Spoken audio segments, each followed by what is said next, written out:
Hello everyone, I am PyroFalkon and this is Trials of Manah. But before we get into Trials of Manah, I have to say that I had a revelation the other day to make the show better, because I did not realize... Oh shit. I did not realize that Windows 10 inherently has a stopwatch, and I always use a stopwatch to time the streams. So right now, because I know a lot of you are interested in this stuff, this is what my stream deck looks like. That's really flippin' trippy that I'm seeing it like that. But anyway, this is what my stream deck looks like, and I finally have a freaking stopwatch right here where I know how long I've been going. That's probably about 9 years longer that it should have taken me to know that was there. Although I guess Windows 10 hasn't been out that long. But anyway, the point is, I know how long we've been going. Hi, everybody. And I promise there will be probably about 80% of less of me screaming about certain insurance company ads as we get started here. We're playing Legend of Manah, and we are Charlotte, and we are now in the desert area, and we are searching for elementals. We are looking for Sala, and I believe we started this, but we ran out of time last time, and I had not been able to get much accomplished. That looks so confusing. I think it's just one of those things that when you've done the job long enough, it's just another part of it, you know? So, I can see the chat, well, 6 lines of it at least. This is why we have mods. And I can see the stream situation, and I can see the time. So, hopefully everything will be good. This is going to take me a hot second to get my... Okay, that's not the attack button. Yep, it's going to take me a hot second to remember how to play. Only because, well, it's been a hot second since I've played. So, also, I don't know if you can tell, my voice still lacks the usual power it has. Oh, you guys aren't done killing things? Took you guys forever. My voice lacks its usual power. I just double tapped X. Why was I trying to double jump? Oh, I think I'm playing frickin' Scarlet Nexus. Son of a bitch. That project's finally done. I got the go-ahead from IGN that I can invoice them and then never play it again and delete all the footage off my hard drive, so that's nice. Ah! At least the dodge button's the same in both games. Anyway. Yeah, it's gonna take me a second to remember where we are. I do remember that I've got, Kickboy Wolf guy, whose name eludes me. He is the DPS, and Boring McSwordsman is the tank, and Charlotte is Charlotte. She's basically a white mage, I guess. Hey, I remember that my abilities, where my ability shortcuts are. That's good. Absolutely not, Ledge. You are a prince and a scholar, and we love you, or whatever. Wait. I know you're uncomfortable with affection, so, you know, that's why I had to add that whatever.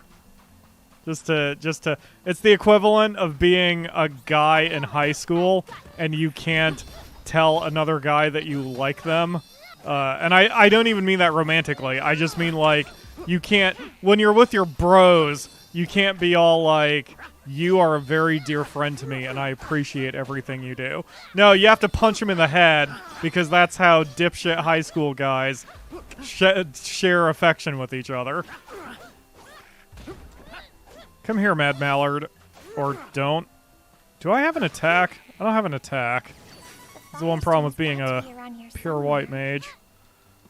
Where am I? How do I map? Okay.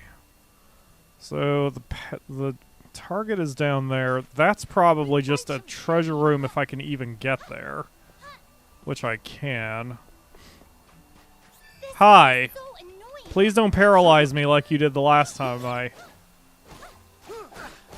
started killing... Oh, God, yeah. He's starting in with the paralysis. And I still have my buttons set up like I did back in Final Fantasy XIV, so I'm not confused on the controls. That's real smart. Good job, past Pyro. Way to make this future-proofed for when I inevitably forgot everything I was doing. This is very quiet. Do I have the music? I must have the music turned down really low. Yeah. Oops. Okay, that's a bit better. Yeah. Beating them all on my own? Oh no, there's just no music in this area. How weird. Okay. Is this maybe supposed to make it more serious with our adventure in the desert or something? Okay. Run button is L3. Good. Pyro remembers the controls. Okay, we're just going to keep going south, because that's the direction of the thing. There's no reason for me to go off the beaten path. By the way, this is a Patreon stream. I forgot to mention, this is sponsored by Soul, who has requested this for her Patreon Choice of the Month. So, you can all thank her for Uwu Charlotte. If you wish to join the Patreon, there are links in the video description, and other ways you can support the channel, including PayPal. And of course, Super Chat's always an option if those don't suit your fancy. It's a desert, I assume it's to give it more of a lone feeling. Yeah, it could be. That makes sense. Did I verbalize my voice doesn't have its power as much? It's better than it was yesterday, but it's still not 100%.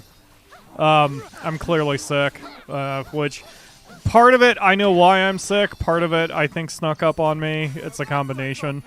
I was doing some unhealthy things this week, and in addition to that, just flipping my hours back. I have normal person hours again, which is a shock, but it always hurts when I do it. So just finishing the IGN assignment and flipping my hours back and getting myself reorganized has, wow, Charlotte looks very strange. How do I... Okay. Status effects. No. Magic effects? Status effects? Okay, that did work. Excellent. I'm on the job. Usually they would go with status ailment, so I was a little confused. Didn't I think I bought a thing to stop paralysis, right? I think we have an accessory for that. I'm gonna have to check my gear after this. Oh yeah, back to the illness thing. I feel better, after after yesterday, but I'm still not quite there yet. I hope to be 100% within a couple days. I probably still will be a little tired tomorrow, but I'll be alright, I promise. Not going anywhere. Yay, money. Alright, let's check our gear. Cancels out Moogle Sleep.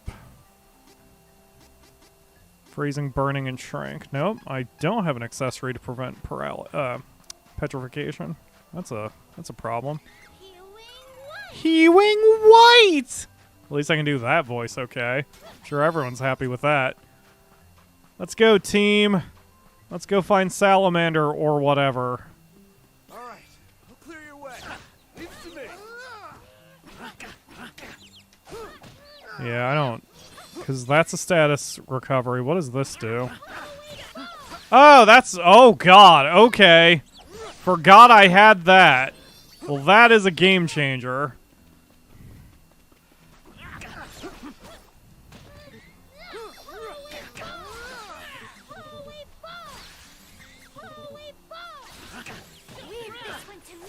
There we go.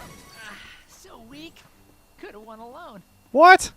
Kevin, or whatever your name is. Is your name Kevin? Your name is Kevin. That's right. We're finding Carl.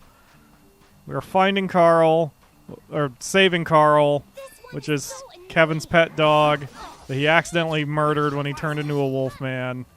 And it was very sad. And I think Soul immediately hated the game. And then once she realized the quest was to get Carl back, she loved the game again. I think that's how that entire situation played out. We have to find the Tree of Mana first, which, you know, is the point of what we're doing here.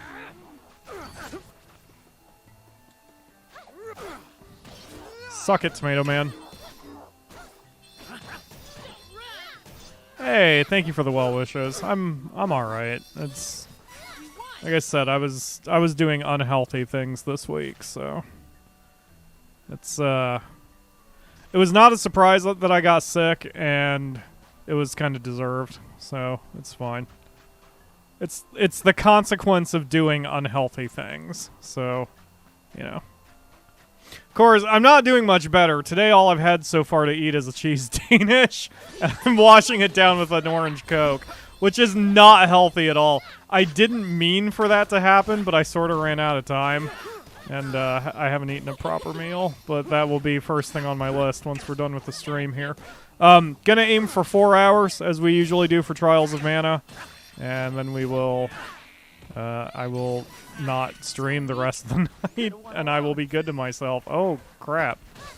Oh, I remember this little encounter from the first run. This got a little dicey. I have to attack from the... Uh-oh. Yeah, you can make them bonk themselves into the rocks. But there are so many of these jerks around here. Keying, wah! Alright, let's bust out some magic. That is not helpful. But Akamura, I said I was streaming. Also, why the tits did I get a notification on Windows 10? Why? Why every time? This should be the easiest shit that anyone has ever done when producing a show. And yet, where's my... That's not what I meant to press. Please stop slapping your ass. Okay. Yeah, we just needed to get his shield out of there. Almost feels like a little bit of a waste of a move, but whatever it takes to get that shield out. Oh, wow. So when they hit each other, they fall over, too. Huh. Ah! Ah!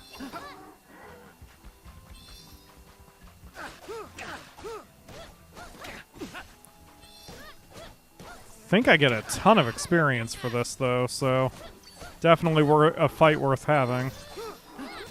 Jeez, there's another one down. Okay. I guess they took out the other one. No. Oh, ha ha! Alright, everyone, gang up on him.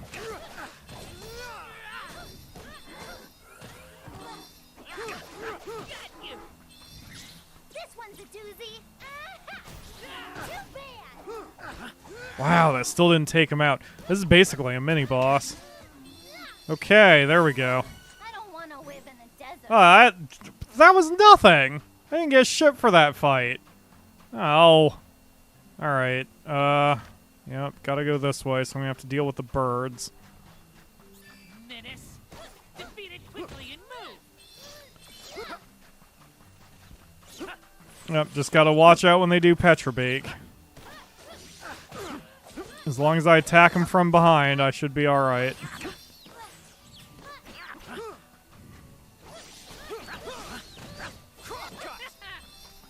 Damn it! Why do I do that? Okay, that's also Scarlet Nexus. In Scarlet Nexus, you hit L1 and an attack button in order to do a thing. And so I keep hitting L1.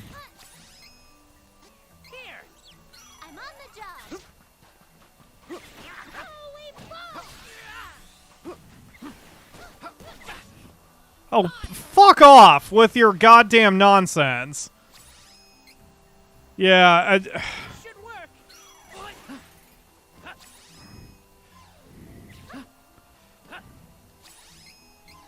Here. oh, good job, mate. Oh no!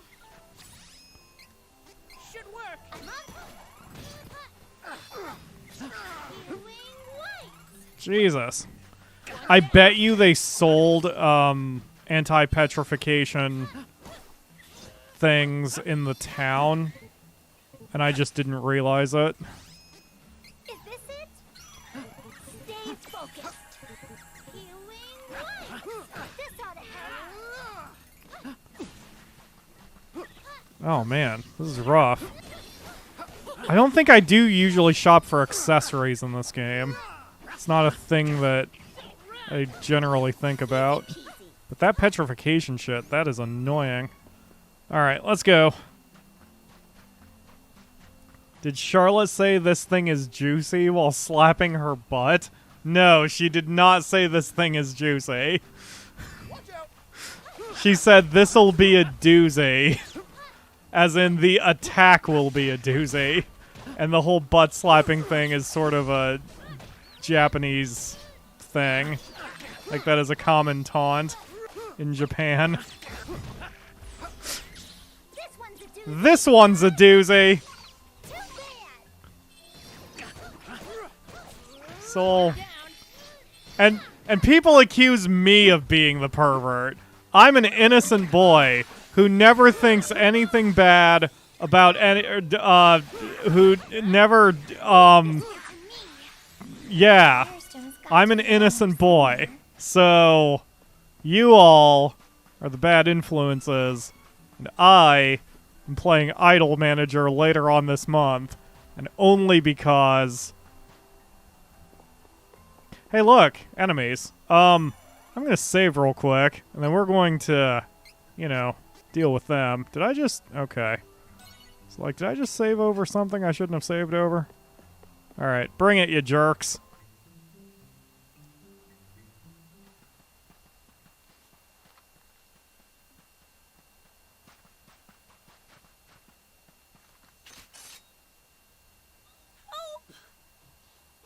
Oh, shit! Ugh. I lifted your curse. Now show some gratitude and prove your usefulness. Bill, Ben. I believe you have a score to settle. This is your last chance. Yes, ma'am. Out of my way. You'll have to face us. We won't go easy on you like last time.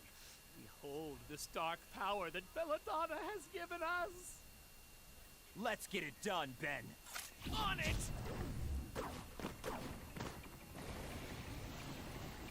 Secret attack, evil fusion!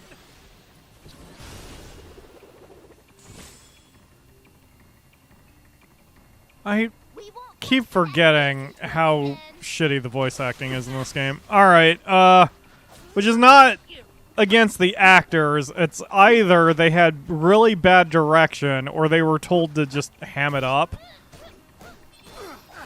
Stop switching people, me. Alright.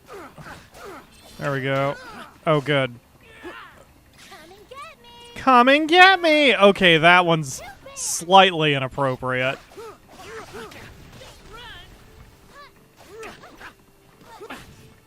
This is actually kind of working out, that the DPS and the tank are doing most of this, and I'm just attacking from the rear occasionally. Damn, I remember this fight being much more of a pain in the ass with the ladies. I mean, and Hawkeye. Oh, jeez. Of course, I didn't really have a white mage then. Actually, it could be that I'm also in Scarlet Nexus mode, because those fights are incredibly fast, but it's sort of this same kind of action RPG type deal. And just... I don't think I ran around this much. The way I'm just constantly circling them and then cutting into attack, that is 100% Scarlet Nexus. Like, I don't think I was doing that with Trials of Mana prior to that. Oh, nice hit. Get him, get him, get him, get him, get him, get him, get him. This one's a doozy. This one's a doozy. Too bad. Come on. Twice. Well, shit. Okay.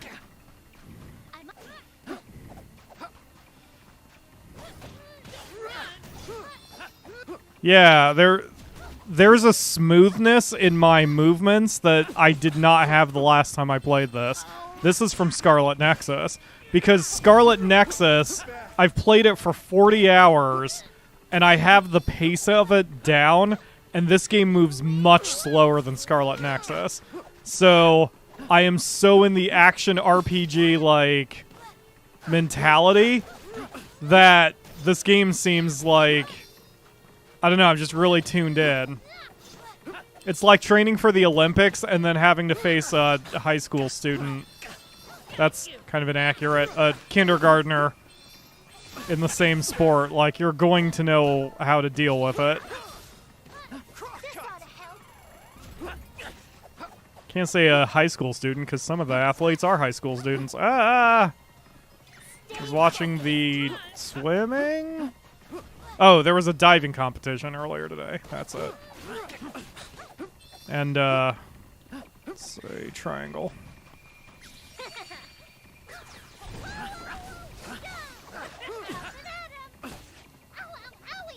I hate you, Charlotte. I hate you with every fiber of my being. Anyway, there was a diving competition, and one of the athlete from Canada was 18 years old, so she would definitely still be a high school student. Whoa!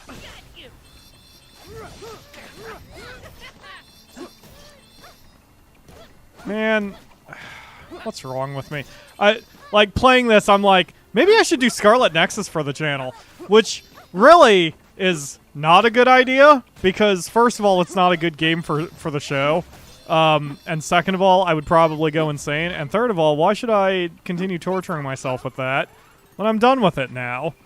Why should I reinstall it after finally deleting it off my PlayStation hard drive and celebrating its removal? Okay.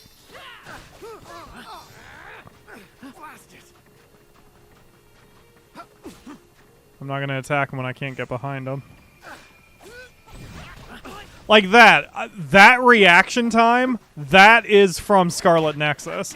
That's really surprising. Scarlet Nexus has made me a better player. Because I had to be. How interesting. Oh, son of a bitch. I forgot. I have to defeat you too. That's why this fight's such a pain in the ass.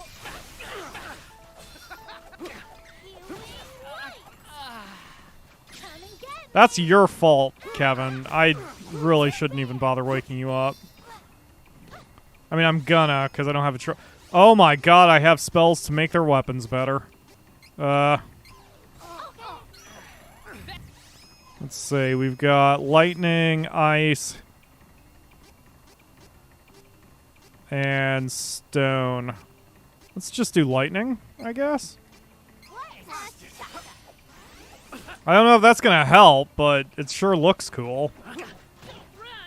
Alright, so I need to concentrate on attacking whichever one has the most hit points. Stay focused. This is amazing. Like, it never occurred to me that Scarlet Nexus would have made me a better player at action RPGs.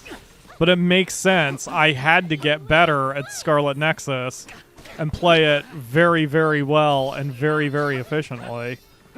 And so this feels like it's in slow motion. Because Scarlet Nexus moves so fast. This is wild. Alright. This oughta help. Tank, you wanna, you know, get in there and fucking tank it up?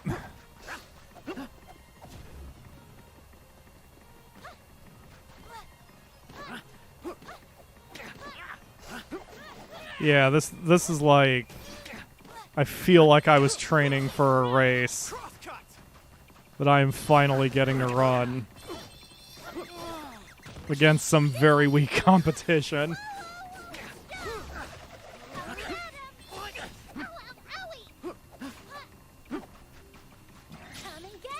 I'm trying to friggin' target Ben, but he's moving too fast.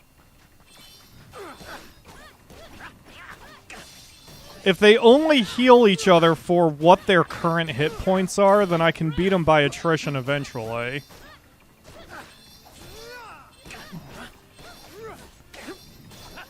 Hopefully we can just wail on him hard enough that he won't have a chance to get the attack off. Yeah, there we go. Okay. Good job, team. Still no music. I wonder if something got futzed somewhere. I'll have to check the options again.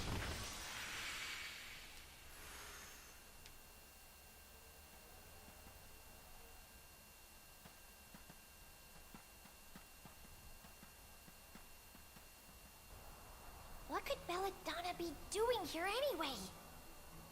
Is she after the Mana Stones too? Oh no!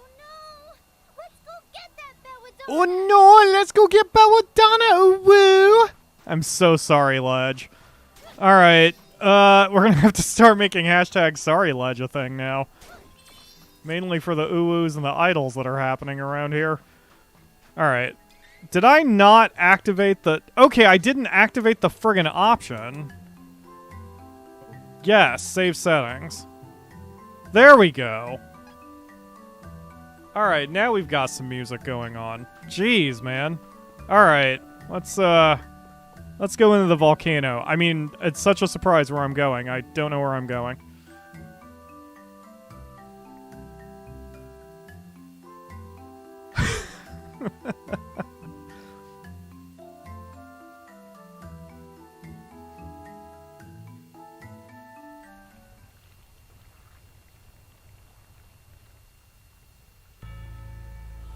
Oh, volcano, I called it. What a coincidence. The Fiery Gorge. I just thought of something naughty. I'm gonna not say it.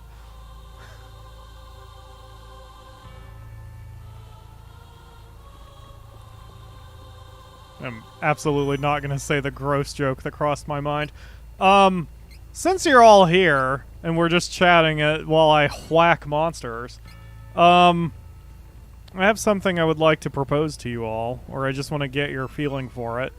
So, because I see in the chat, many of you who are watching this are part of the Discord regularly. And for those of you who are lurking, that's okay too. Hi, lurkers. It's totally cool to lurk or watch this in the future. Oh shit, I need to do friggin' timestamps on this too. Well, I'll have the time to do timestamps on it tonight.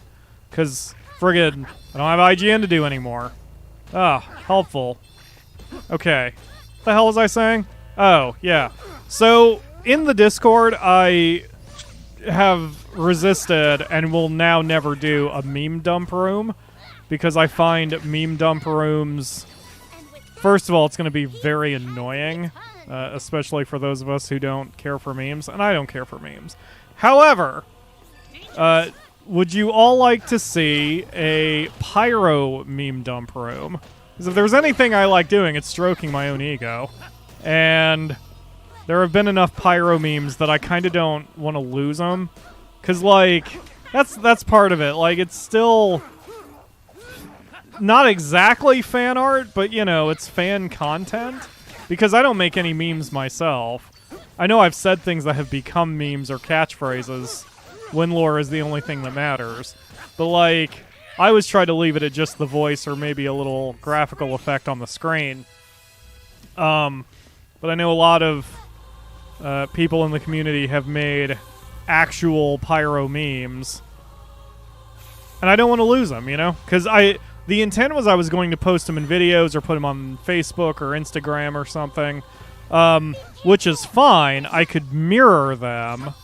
However, I don't know. Just putting a Pyro meme dump room, to me, I think will work. We just have to make sure that we don't, you know, I mean, it'll follow standard rules. Like, don't do anything NSFW, so I don't have to police the room all that much. But, what do y'all think? It's so hot. Pyro meme dump room? Yay, nay? Don't give Squirrel up. Hog says yes. We're all in this together.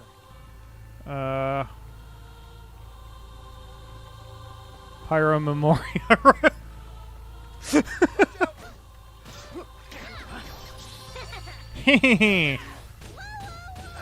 She hurts her ass every time she does the move. This makes her endearing or whatever.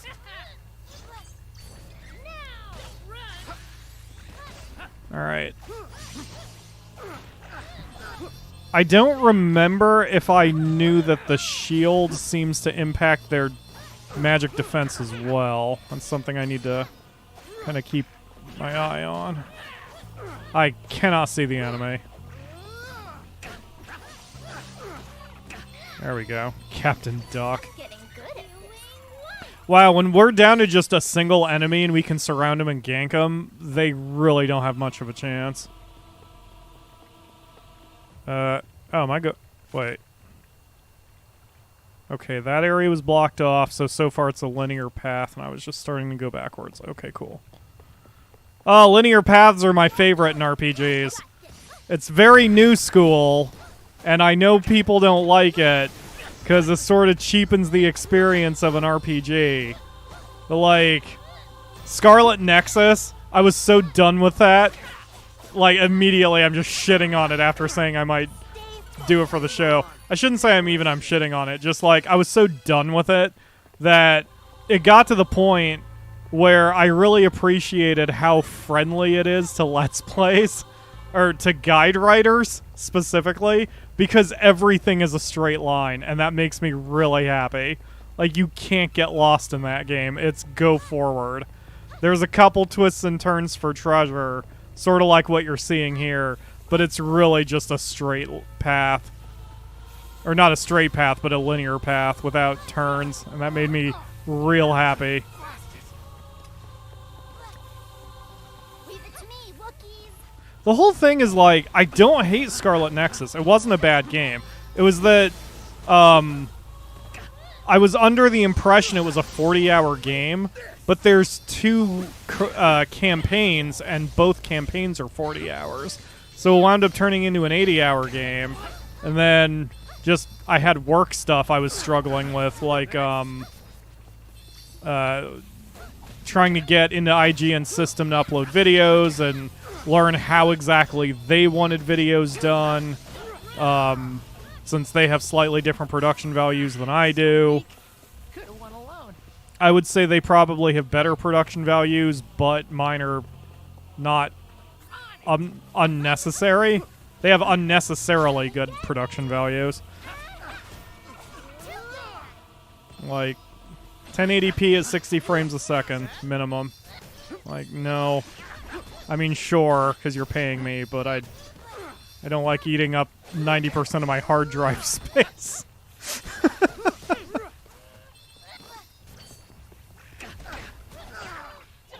Of course, I don't even know what I'm thinking, because if I start that project, I'll want to finish it. And we're already doing Fire Emblem, which is not getting any views at this point. And my god, that's been a big one. So... Ow. Am I on fire? I'm on fire. Twinkle Wayne! Woo!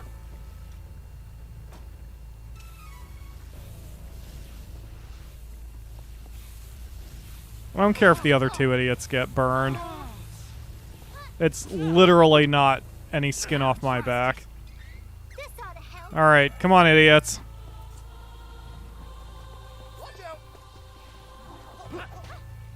Come on, tank, do your job.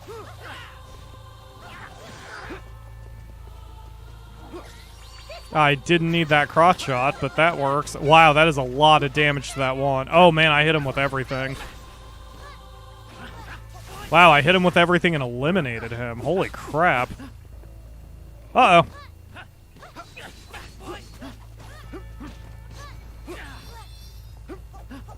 Alright. Gotcha. Target agreement, folks.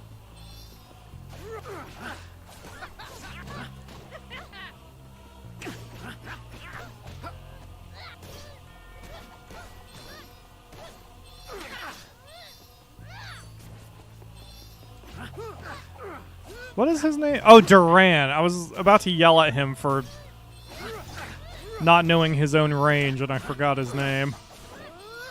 God, he's so boring. He's so boring. He's just the swordsman. He has no personality.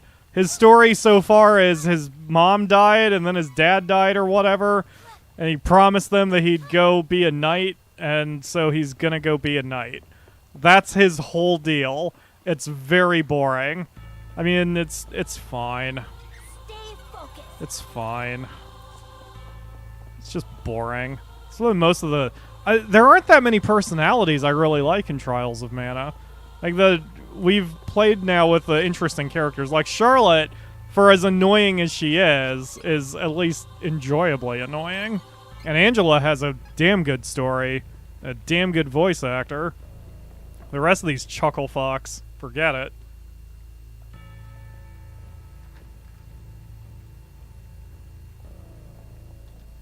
Stop right there! Come no further! Unless you want me to throw her into the flames.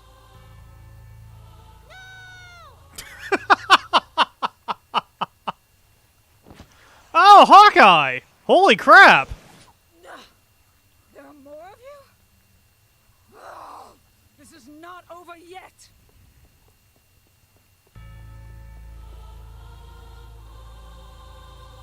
She looks hurt. Is she okay? She's unconscious, but we can't leave her in this weakened state for long. Belladonna cursed her. Something managed to break the curse, but Jessica's been wearing the choker of death for so long. Her body and soul are both at their limits. She needs rest. Hang in there, Jessica.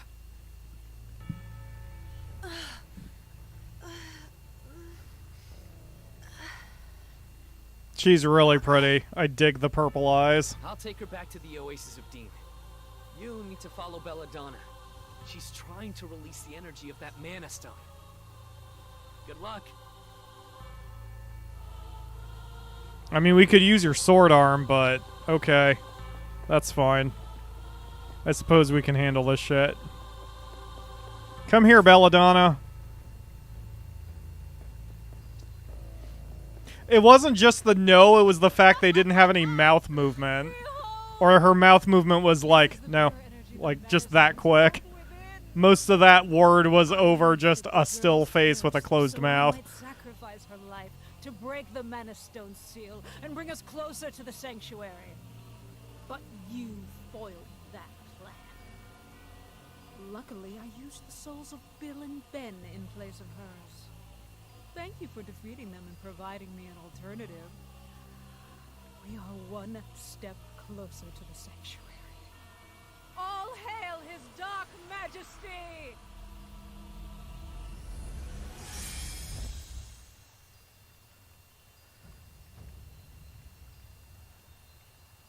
I mean, if they were going for the cheese of the 90s when the game originally came out, Oh no. I get it. She's released the energy from the stone. Now we know that Belladonna's trying to open the portal, just like the Altanans. Everyone is after the sword. Things could hardly be worse. If the sword of mana falls into evil hands, Mana Tree will die. Mana power will disappear.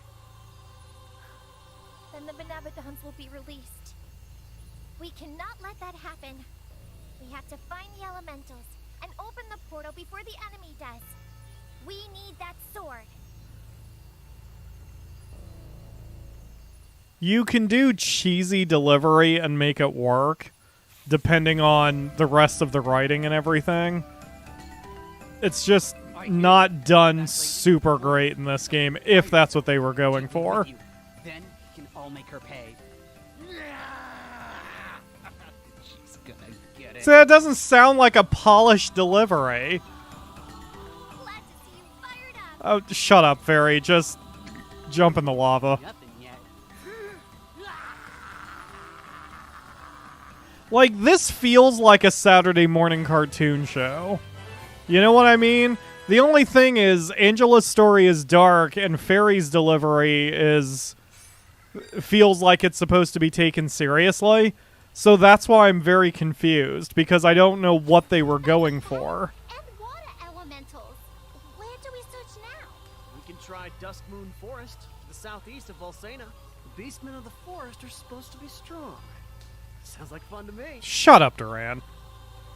Who is switching classes? Me? Isn't it 36 that I have to be or something? Looks like you need more experience before you can switch classes. Yeah, okay. Cheer up. Yeah, no problem. I think the threshold is 36. Alright. Cool. Can we just leave? I remember we can just leave. Can I just leave? Can I just leave? Can I just leave? Okay, guess we're walking. Yeah. So, back to what I was saying. Like, if what they were going for was to make it a little cheesy and to make it like a Saturday morning cartoon show, then great. But I don't think that's what they were going for necessarily, because the rest of the game isn't like that. It's just in the delivery of most of the characters, but not all of the characters. So it's just a bit uneven, and I don't quite know what Square was going for. But I mean, there are other explanations that, like, the voice actors just were told do it once and don't do it anymore, you know, which doesn't make a lot of sense, or they just didn't have the time or the budget to take too many takes. I don't know. I don't know anything about the way the game was produced. It just has such a weird, inconsistent feel to it that it comes across as being just a little strange. If there is a quick way out, I don't remember what it is. Is there like an escape rope, or... There is an escape rope. Excellent. No walking out. I just burned the guys for no reason. They probably deserved it. Oh, that teleported me out entirely. Nice.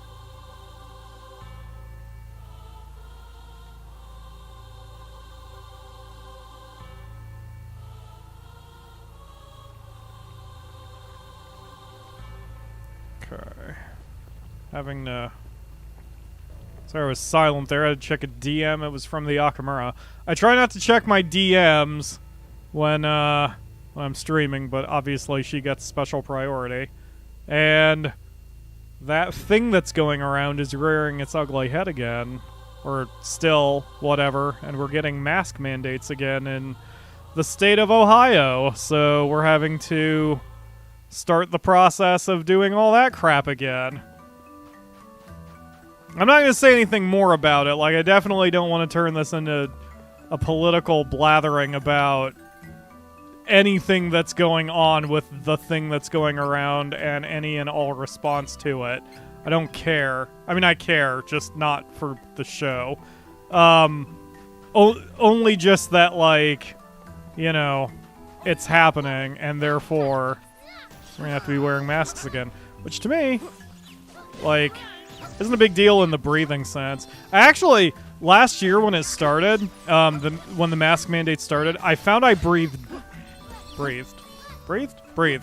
better with the mask for a while, because I'm so allergic to pollen and shit that it actually helped me out just going around town and not getting mouthfuls of pollen and bugs in my face every time I just wanted to go to the gas station and get a friggin' vanilla Coke. So...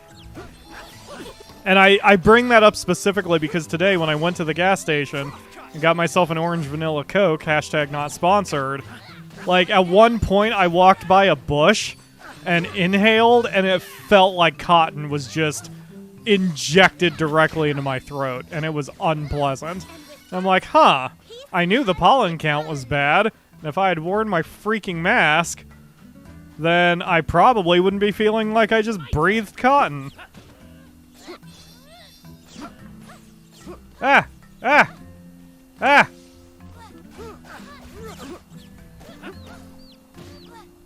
Pollen count's been bad around here lately. Although I think that's Midwest. Like, I've always had allergy problems, but I've only ever lived in Indiana, Ohio, and Pennsylvania. And, Whoo boy, spring and summer. It's not always the best time for me. It's very... Oh god, dodge it! Very weird that I've chosen a profession where it's predicated on me being able to breathe cleanly and speak clearly at all times when my respiratory system is just a shit show. Out of my way before I break. Oh, this nonsense again. Seems the enemies didn't level up though, so... Curious if we're on level or if they leveled up to when I first got here and then locked in, like they do in Skyrim. Ah! It's like, no matter how bad a game is or how good a game is, as I've gotten older, I've liked dealing with the design and the mechanics. I mean, I'm not smart enough to be a game designer, and I have no interest in it. It's one of those things, I'm not shitting on myself, for those of you who are always worried that I am. Like, I'm sure I could learn it, I just don't have the interest. I don't care. The video game industry is making me tired, so I am more than happy just playing it. However, light study of the way games are designed and created, you know, where I don't really have to implement it, but just, you know, kind of have it as an academic exercise. It's fun, and seeing the way games are designed and noticing, or even better, not noticing little tricks that they do to keep you engaged or whatever. So, you know, that's why a lot of times when I'm playing games, I talk about how nice of a design it is or whatever, because it's less... I mean, when you've played games as long as I have, and, you know, when you've dealt with games back in the 80s and 90s that didn't have the features because they hadn't thought of it yet, like, you know, then it becomes really interesting to compare and contrast to modern gaming conventions. There was an article written some years ago, many years ago, when there was a first-person shooter, and I don't remember which one it is, but the first-person shooter was the first one to use the left stick for movement and the right stick for your camera. And the article in the review said that the control scheme was really weird and strange to get used to. But like now, 20 years later or whatever, it's so standardized that, you know, the right stick is the camera. The right stick changes the camera angle and does not move your feet in basically every video game. So, you know, there's progress, and whenever there's that first time there's no progress, then... Or the first time there is progress, you sort of don't know what to do about it, and it's confusing until you get used to it. So, just stuff like that. And how nowadays the big discussions are about accessibility modes and, you know, ways to make games easy versus the hardcore idiots, gatekeepers who are like, well, I only want to play games that are super crazy hard and everyone should have to play it exactly the way I play it. Like, those people can go fuck themselves. But, you know, it's like I always say, like, options are what makes the game good. Like, if you can enable or disable whatever the hell you want whenever you want, and it doesn't hurt anyone else's... Or, like, it's not a multiplayer game where that shit will change the balance, then it really isn't worth complaining about. I'm a very live and let live kind of guy. There's a game coming out that sparked the debate again. Someone in the comments might be able to... or the chat can tell me which one it is, but the big one in the news is this game coming out that has an invincibility mode. Like, you can just straight up be invincible. Like, you play the game and you just straight up cannot die. And I think it's an action game of some kind. So, like, if you just turn that on, you're just invincible, and you can't possibly lose the game. And a bunch of gatekeepers went apeshit, because they're like, but back in my day, you had to earn your game's victory. Why even bother with this? It's like, well, because, you know, if someone wants to just look at the story and they don't want a challenge, who gives a shit? And for me, it's game dependent. Like, you know, games like Hitman, I want the challenge. I want things to be difficult. I want to be punished for my mistakes, but I care about Hitman and I want to get good at it. Whereas a nice counter argument is, well, this one. I mean, I could have played on hard mode, and this game is incredibly easy already, so I could have just played on hard mode and been done with it. I didn't want to. I didn't want to fucking play Trials of Manah and deal with Uwu lady any longer than I have to.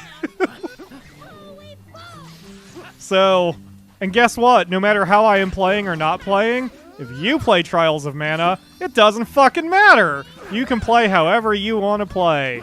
And it's okay. And it doesn't change either of our experiences one bit. And that is when it's when game options are good. Guys, you want to wait until he's not over the... Okay. That's what I call power. Is it? Is that what you call power? So yeah. And it's funny because, like, I would say a lot of the gamers who are upset, I mean, they might be on the young side, which then becomes a little bit more forgivable. But, like, if there's a gatekeeper that's my age, it makes less sense because, you know, back in the 80s and 90s, all games had cheat codes. You know, all games had extra live codes or ways you can cheese the game or,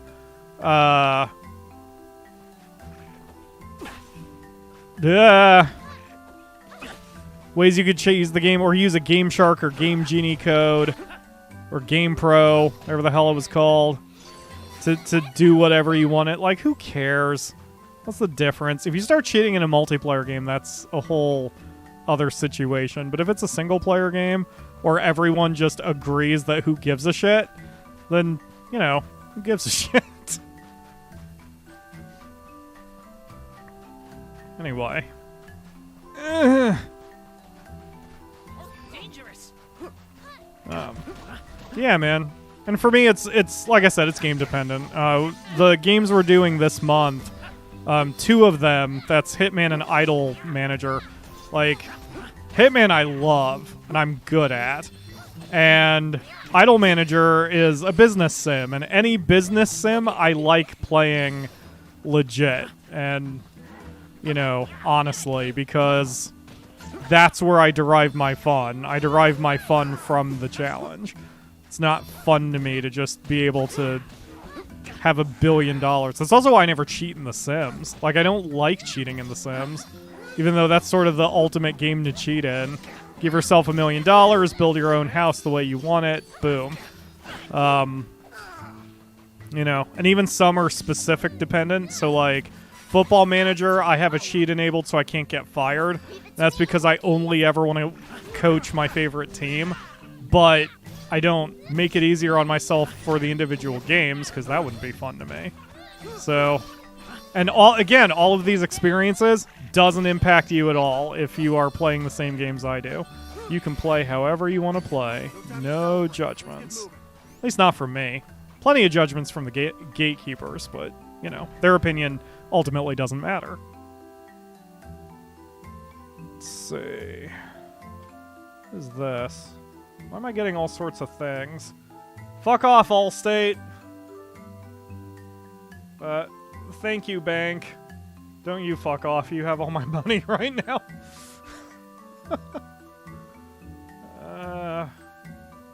Okay, God, so many pop-ups on my computer. This is why the super professionals have multiple computers they work with. They have their own streaming computer that has a lot less garbage on it. One day, maybe we'll get there. The channel will get there. I don't really see it happening, but, you know, you never know. As we get closer to August 16th, which will be the 10th anniversary of the channel, I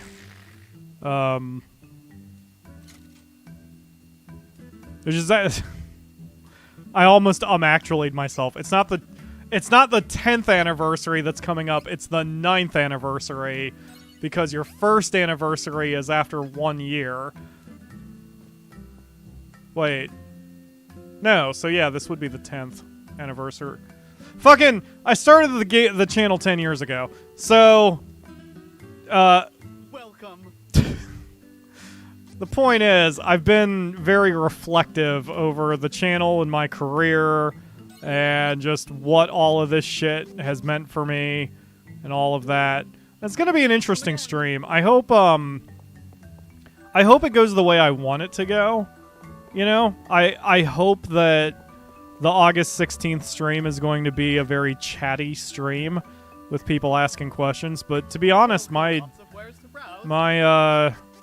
audience is not that large. I mean, you guys are awesome, but like I talk about myself so much that probably most of you already have pretty much heard all my stories at this point. So, at least the ones that are fit to tell. Come again. But yeah, I'm just hoping that we get more lurkers and more people who will be like, hey, about that YouTube thing, since I try to be one of the most transparent YouTubers out there, you know, talk about the business, at least from a small time perspective. And I don't know, maybe it'll help somebody. Okay, you're not helpful. I see that there's a candy store right here. Oh, it's this guy. Okay. Welcome. Lots of wares to browse. You come again. Ooh, very low on fairy walnuts. Gotta fix that. You come again. Magic ropes are fine. Do I have any nonsense I can offload? Okay, I can always offload this stuff because I never use the one-shot items. I never use the one-shot projectiles. Okay. Dream Read switches time. Miracle Cookie experience up by 15%.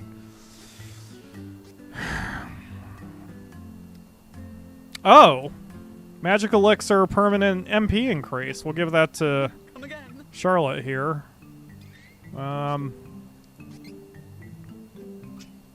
Let's see. Magic Elixir. We just put it on the wheel long enough to use it. Is this it? Okay. And then... what am I doing? What am I doing? No, if your first anniversary is when you complete your first year... No, yeah, it'll be the 10th anniversary because I will have completed 10 years. Yeah, 10th anniversary. What am I thinking? Thinking of like some weird... I don't know. Fuck it. Whatever. My brain doesn't work right now. It's fine. Everything's fine. Shut up, Pyro. Everything is fine. Ah, crap. I put the thing on the wrong asshole. Oh, he was already at 15. Okay. Victory heal? Can I look at the list? Manage list. Oh, here we go. Cover 10% of HP when enemy is defeated. Defense increases 20% when HP... See, I don't need those because I've spec'd Kevin to be the DPS. So... I mean, victory heal might help, but he shouldn't need defense help. Damage to enemy not targeting the player increased by 15%. Well, that's helpful. Unless that means not targeting the character. But actually, that's still helpful because he's... Duran should be attracting all the attention. 30% chance of defense decrease when critical hit on the enemy, I presume. Okay. What are your skills currently? Because that's going to tell me whether that's worth it or not. 5% chance of canceling out damage. Damage dealt increases by 15% when HP goes critical. Normal attacks break armor better. 10% chance of decreasing damage from opponent by 50%. Normal attacks. See, he probably doesn't need conflagration because I don't think I'm letting his hit points drop that low. Since I'm taking the white mage role, I'm being very careful about that.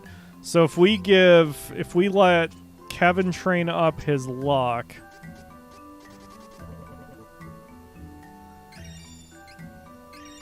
I mean, maybe that'll help his chance to critical, too. But now... damage to enemy not targeting the player increased by 15.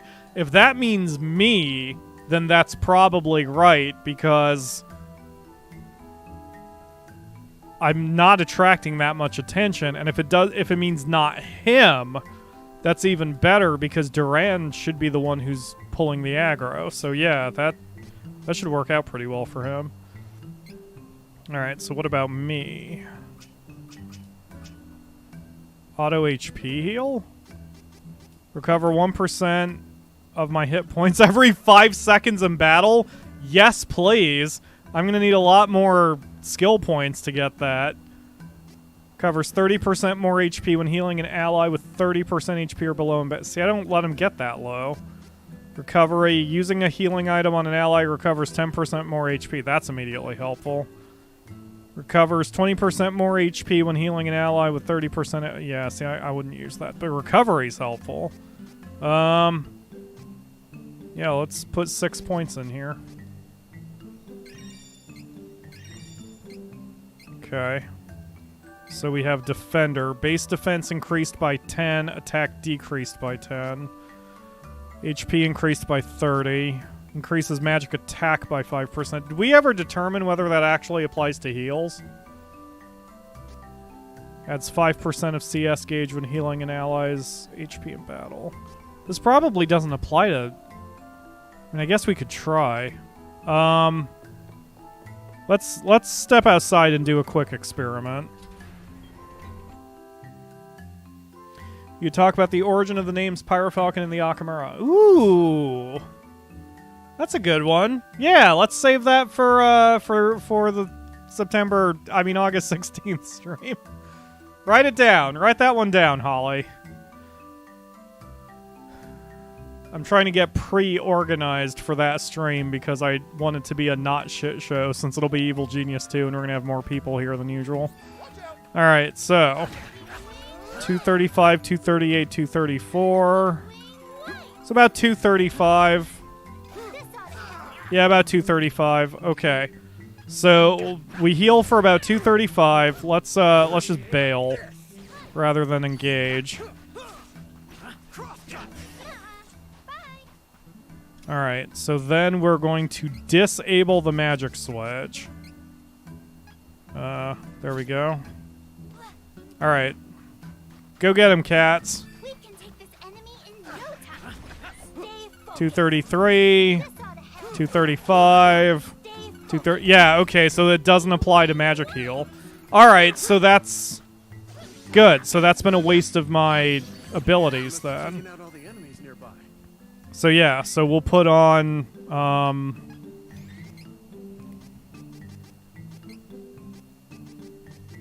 we'll put on the recovery. So now, We can take this enemy in no time. 250. Yeah, 255. 255. That'll add up, because 2 heals then heals for like 40 more hit points, which is 10%. Of my health and Kevin's health. Yeah. Cool. Alright, let's get out of here. I don't want to deal with this fight. Alright.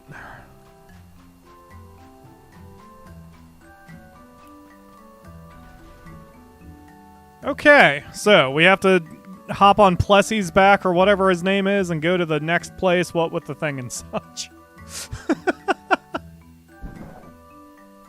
So detailed. Let's see, let's run through the... oh, I am caught up on the chat. Wow. That's not going to happen on the 16th. I don't anticipate it's going to... I don't anticipate that the streaming, or the August 16th stream is going to be bigger. Like, massive. It probably won't be as big as the first Evil Genius run, but, you know, never know. Gotta keep trying my best, right?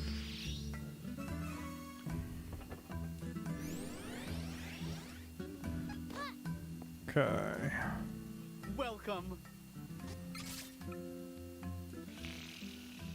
Yeah. Yawn snore. Let's get this going. Salamando Day. That's not what they called it in Legend of Mana. I need to get back to Legend of Mana too. I still want to do the speed run on Nightmare mode. Because that is not completed. I just want to get back to Fire Emblem first. But Fire Emblem's not doing all that well, so we might have to abandon Fire Emblem. I don't know yet, and I generally try not to play only to the numbers, but Fire Emblem has not been performing very well lately. Oh god, I forgot how hideous you were.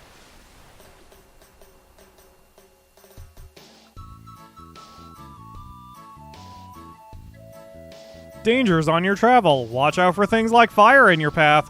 What, like I just had to fucking deal with? Game? Ill-timed hint. Alright, where am I going? Here.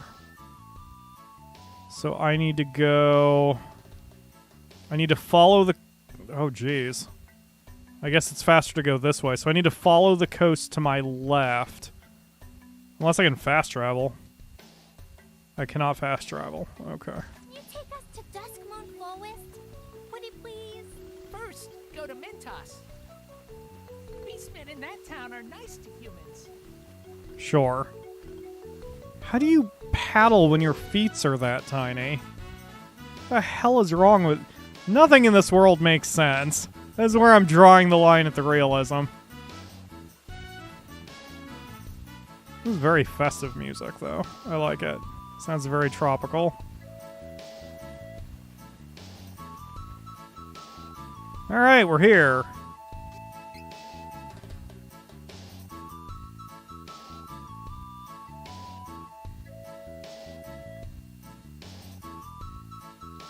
That would be sad. What would be sad, Soul? Oh, that if I cancel Fire Emblem? Yeah, I don't know. I might do it. I mean, we've still got 6 more episodes in the queue. If it recovers, then that's fine. There's metrics that I use to determine whether a series is worth sticking around, and that one, that's right on my line where I'm like, if I just do Legend of Mana, or if I do fucking Evil Genius or Monster Rancher, it's probably gonna get more views. So. I don't know. It's Moonlight Town Mintus. It's Mintus fresh.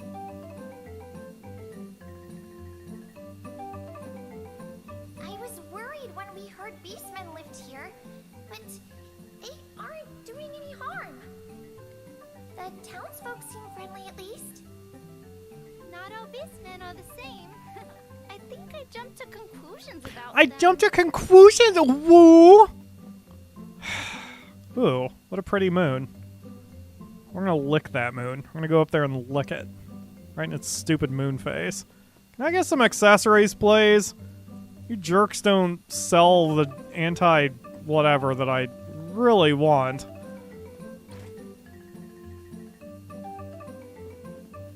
Sup, fools? Welcome. Lots of wares to browse. I will buy the... What's the difference? The S-Stock is just straight up better. Okay. Good choice. Ugh. Good. Yeah, the Keen Knuckle is just straight up better. Use this. And the Heavy Flail is just straight up better. Alright. Choice. Good luck. Great. Here, buy my old shit. Please. And thank you. My ex used to say please and thank you, and I fucking hated it. Like, I hate the phrase because it implies that even though you're saying please, you like know the other person is going to accept whatever you just ask them to do, so it's very presumptuous. A Moogle smock? Oh no, nobody tell the Akamura that's a thing. Oh, now we're gonna have to do some acrylic pouring just so she can use a... Moogles, fucking Why do I even have this? What's the point? Get that shit out of here. Come again. Alright, here. Equip the this, because it'll at least give you protection against a status ailment. Alright. Well, guess that's it. We're pretty much out of money at this point, but flippin' whatever. Ooh, treasure chest. A boink. Okay. Hi. You sell anything I can afford? It's a hard no on that one. Alright. Come again. Yeah, sure. Actually, here, let me Welcome. offload my items, too. That I don't need. Like the bumpkin. Okay. Bye. Come again. Alright, no need to hit up the end, so let's just move on. Isn't Charlotte's story around here too? Like, we're gonna get a whole thing on Charlotte's backstory around here? I vaguely recall we ran into her as Angela around this area, I think. So, we might have a little bit of a side questy-do later.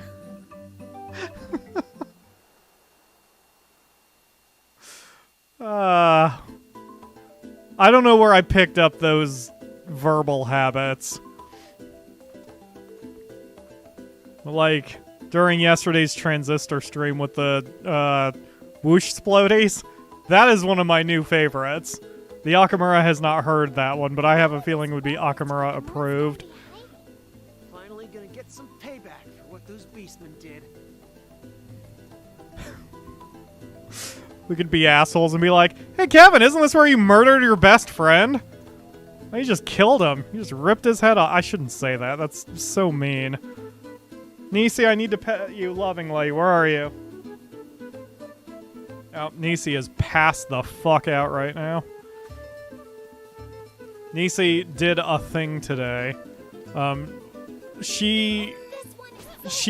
first toy was a piece of plastic she found. It came from the container of something. I thought it was a little bowl of slime that the Akamura bought, but I think the Akamura said it's from something else. Anyway, so that was Nisi's first toy, because she got it before we had bought her anything.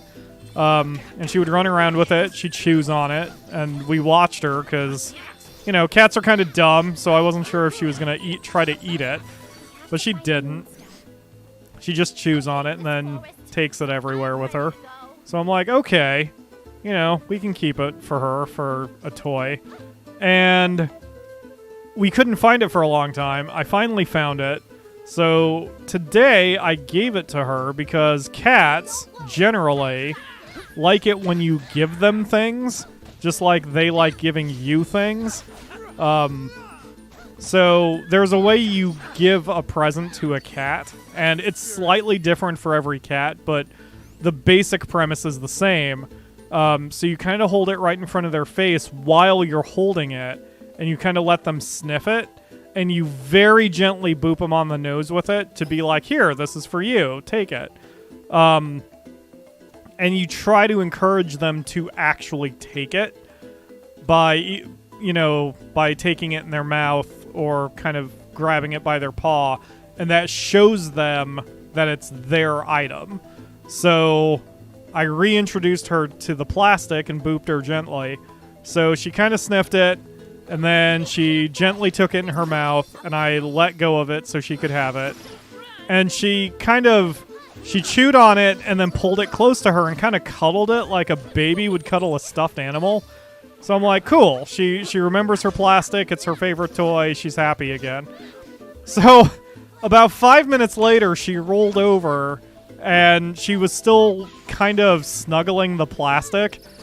And she rose. She brought up a leg to start licking her leg. But when she did that, it made the plastic move, and it smacked her in the face, and it scared her. And she recoiled from the plastic like she had been slapped in the nose. It was really adorable, and also her cat is kind of stupid. It's incredibly endearing. I love her very much. And right now she is just passed the fuck out with the plastic next to her. Right in the middle of the living room.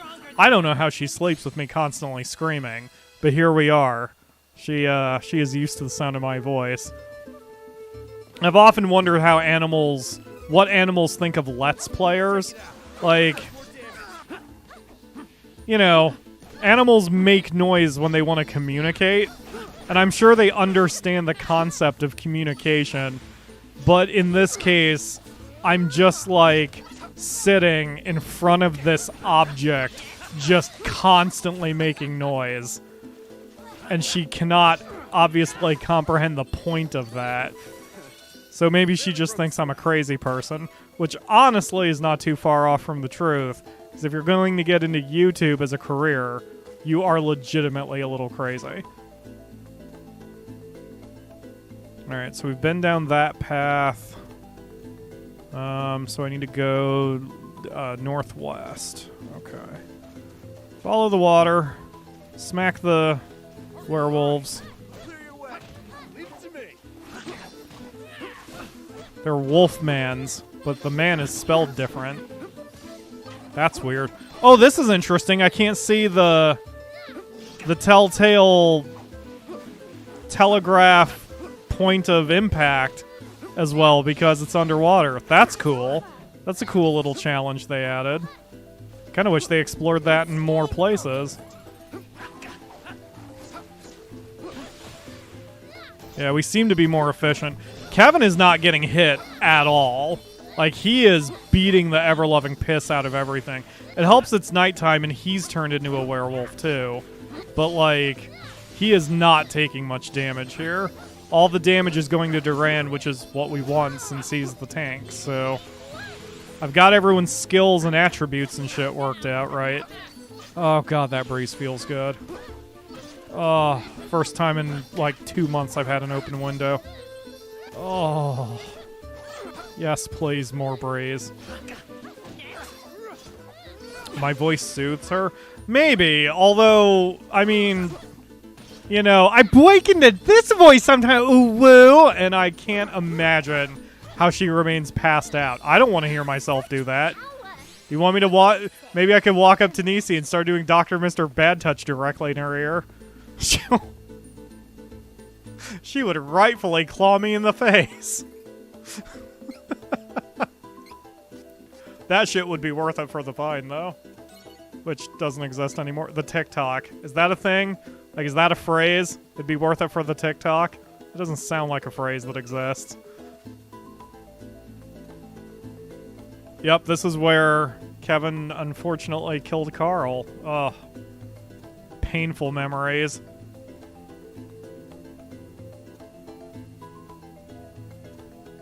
Oh, you're very sweet, Holly. I still want the second book to come out fucking a year ago. Still waiting for the artist, man. Still waiting for the artist. Always waiting for the artist. I'm gonna kind of insist he gets it done by August. Tired of waiting. That book's gotta come out by the end of... In fact, I'm starting to honestly wonder if Book 3 is going to have an audiobook, because it takes me so much time to do. I would rather just focus on the written aspect of it at this point. Oh, crap. Gonna hold that thought.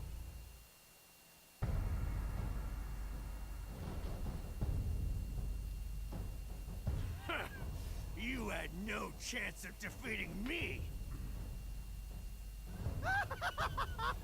Oh, that was satisfying. Oh, don't bother with those pesky Altanans. I'll take care of this mess. Ludger, please do return to the palace.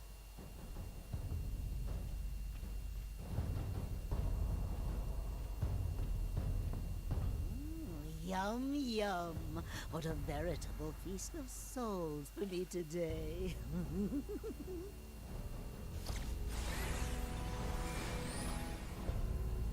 Oh, delicious, delicious. I'd love to gobble them both up, but I suppose I must send one off to the masked mage. Our stores have run low, after all. We need many more souls to perform the forbidden magic if we intend to open the portal to the Sanctuary of Manah.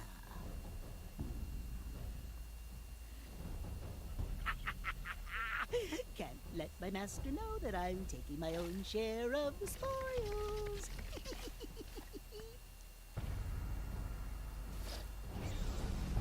I know that had to happen for narrative sense, but why was he talking out loud and letting us know all that? Oh, good Prince of Herolia, have you returned home so soon? Lies! You lied! Said I could bring Carl back to life! Fool! You are the one who fell for the falsehood.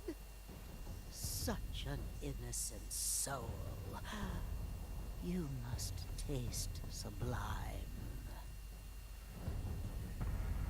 Oh, I'm so glad I turned that wolf pup Carl against you. Oh, that's fucking too low.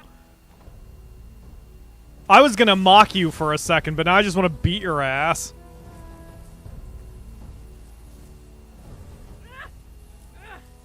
Can't move! I think you'll be my midnight snack. Shall I finish you off? Just like your friend Carl. The only midnight snack is gonna be my flail down your fucking throat, you piece of shit. In one gulp. Stop it! Yeah, just let me out of this cutscene. Have you no manners? Can you not see you're interrupting my meal? Ah! You! You are the weirdo who stole Heath away! Jesus, Charlotte. Where is he? Where did you send him? Give him back right now, you meanie! Way to take the emotional punch out of a scene. You know what? That was deserved. I may hate this fucker, but backhanding Charlotte in her stupid face, that's pretty... That's acceptable. I don't think anyone's going to be upset at that one. Around that fellow from Wendell. He's fine, dear. Huh? Then where is he? Well, by fine, I mean we've poisoned him with dark energy. Now he works for my master, masked mage, as the evil priest tainted soul. Oh, I just knew he had potential. Now tainted soul is second only to me in power at my master's court, Mirage Palace. Holly says the ghost of Kefka. I don't think that applies, because Kefka wouldn't be doing this much talking. He'd just fucking kill everybody.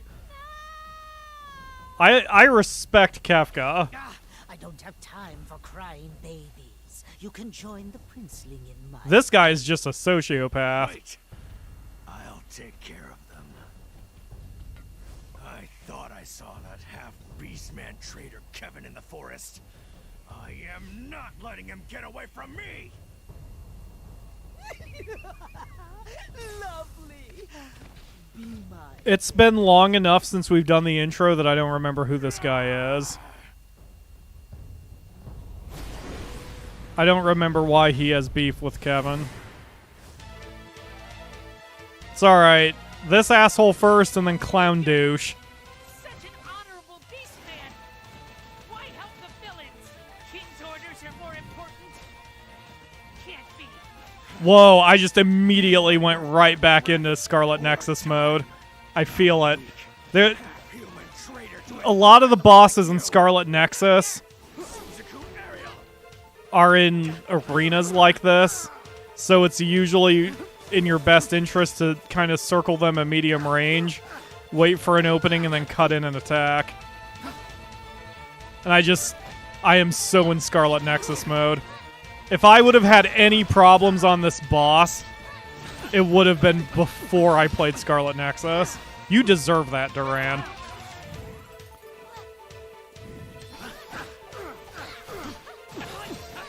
Yeah, my reaction time is much faster. That's interesting, because I had felt my reaction time going down in video games, especially with Trials of Mana, and I had wondered if it was just me, like if it was because I was getting older. I think it's because I haven't played action games in a long time. I've been recently not wanting to play much, like, I don't want to play very many sports games anymore. Just, they're not as entertaining to me as games where I can pause and give orders, like simulators or colony builders or something. And now I'm just wondering if I'm just out of practice. Oh, you can't fix the magic. Interesting. Here, heal him at least. Because, yeah, like, to play Scarlet Nexus efficiently, that the combos and shit has to be instinct. Because you are hitting a lot of buttons in a very short amount of time. Yeah, that reaction time is not what I've done before in this game. That Wookiee is why you woo. Oh Jesus. Oh Jesus. All right.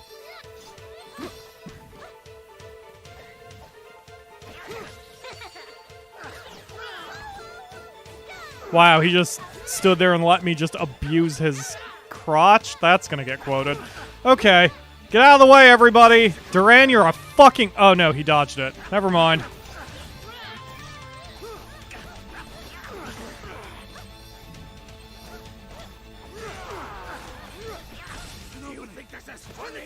Holy shit. I kind of want to reinstall Madden. Because Soul and I were talking about American football earlier today. And that she kind of wants to learn how to play, or not how to play, but like the rules of the sport idly. And I was like, the best way I can teach that is to do a stream of Madden and then pause every 5 seconds to explain what the hell's going on. Kevin, that was your fault.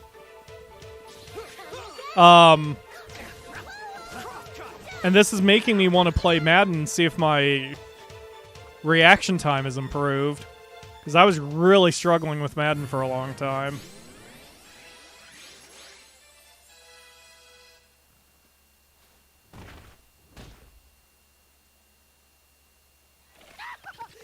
Just you wait! You went up one flight of steps and then just watched the fight? Ludger? Kevin, I always hated you. Born a prince and specially trained in hand-to-hand combat by the king himself since you were young. Ludger? I wanted the king to teach me what he taught you so badly. I loathed you and your good fortune. In the end, I was just another beast guard. Nothing more. No matter how hard I wished. But you hated fighting. All that talent wasted. I couldn't forgive that. You had everything I wanted and you didn't even care. I wasn't gonna lose to such a worthless prince. And yet... Ludger, you are strong. Strong enough to be king. Same as me. Thanks, Kevin. Just keep getting stronger. Maybe in my next life, I'll be able to defeat you. Don't you dare lose before then.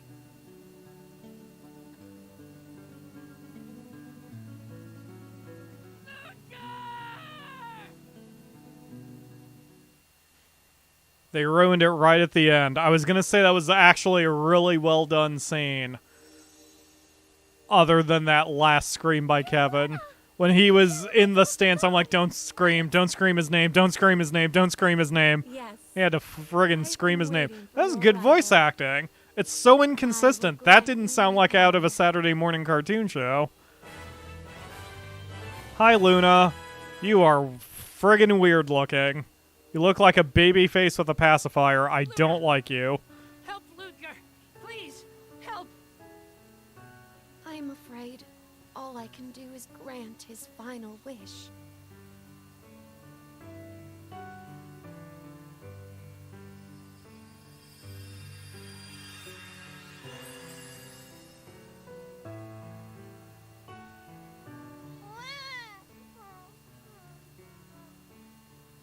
The only way to save him is to give him another chance in his next life.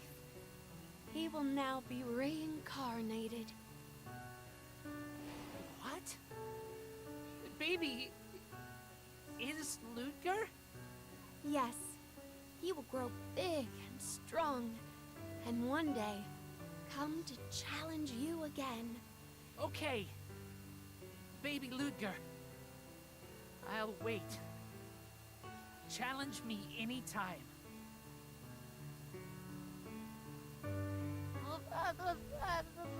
Alright, I take back the compliments. This got really stupid. But at least the ones... To be okay in the forest all alone? He's just a baby. No, something's gonna eat him. It's fine. Nothing of value will be lost. Are raised in the wild.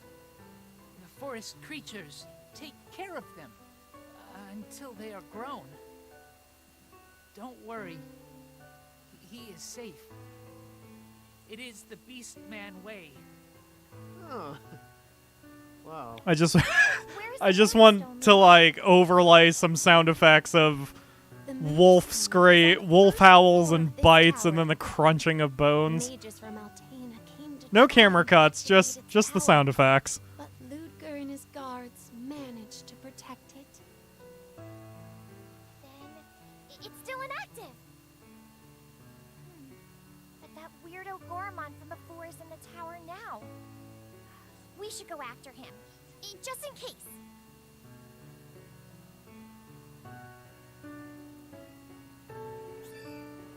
Ludger's aspirations have granted you a new ability. Or Ludger. Beast Roar. Damage to boss monsters increased by 10% applies to any of us. Huh. Not bad. Not bad. I could probably put that on Duran or what's-his-face? Kevin.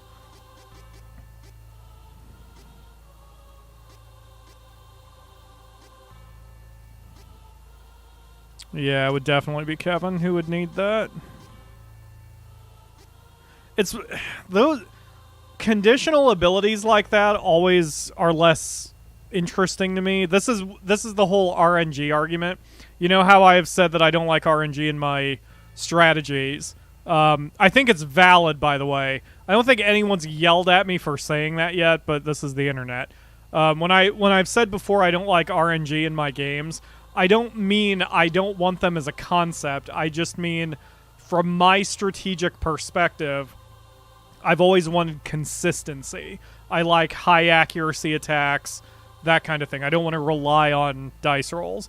So when there are conditional abilities that are similar, I kind of don't like relying on them because, for example, if I were to use that ability seriously, I would need to know where a boss was coming up and then switch one of Kevin's abilities off in favor of that one, and then immediately after the boss fight, switch them back. And that's just, like, too much work. So I probably won't use it. Good to know that I've got it.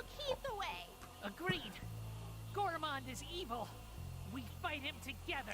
Yeah, we'll fight him. Give me a hot minute to kind of explore around. Isn't this where Kevin is, or Carl is buried? Is that somewhere else? Maybe this is just where it happened. Maybe his grave site is unmarked. That would be a good gut punch, though. They actually put that in the game. And, like, put his little grave marker somewhere around here. Anyway. Okay. Let's go, team. Let's go stop the Clown Prince gesture of animal cruelty. Oh, hello, Mana Stone.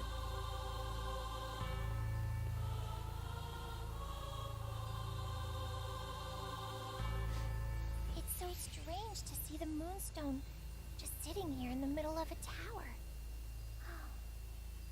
I'm pretty sure this stone is the reason why it's always night in the surrounding forest. Okay, so where's that creepy Mimi from before? He better give me back here, or else. That man was pure evil. I felt it. But I don't feel anything right now. He must have left. I would be able to tell if he was still nearby. Oh, where is Mawash Powers anyway? If that meanie gets the Mana Sword first, does that mean Heath will be gone for good? No!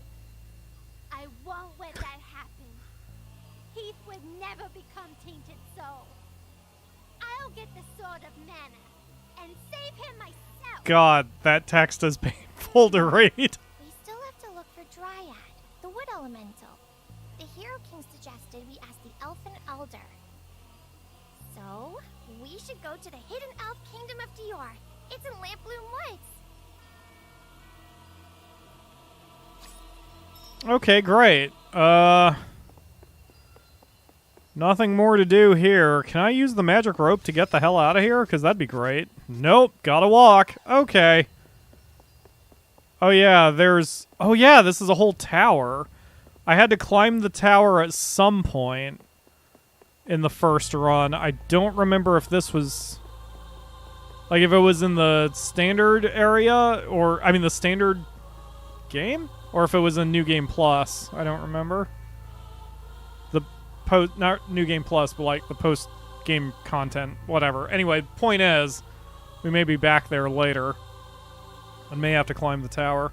I love that this game's so short. I mean, we cleared everything in only 24 hours the last time. Not 24 real-time hours, but like 24 man-hours, 24 play hours. Now can I use the rope? Nope, gotta walk. Okay. So yeah, this isn't gonna turn into one of our extraordinarily long runs of videos we've had to do in the past. Yeah, and we're at 12 hours now. We're about halfway done with the whole game, including the post-credit sequence. Oh, I just ate a backflip kick. That's what I get for attacking too soon.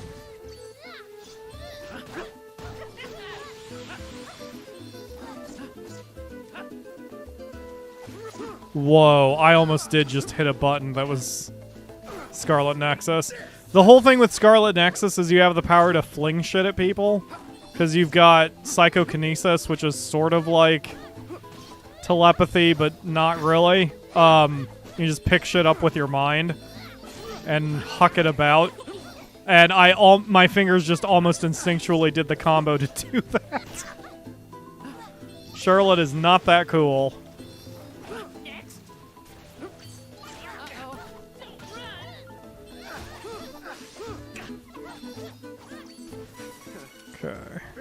I might do a little Scarlet Nexus, and I know I shouldn't, but, like, there's a monster that I really want to hear Soul's ew with. Like, I may have to do it in Discord, just so I can hear her say ew when that particular monster shows up. The monster designs in that game are weird as hell. Ah! Guys, why are we fighting so close to the edge of the arena? I mean, I guess that's just where the fight took us, but My gosh. Where am I going, anyway? Looks like I'm going back to the city, but not quite all the way back.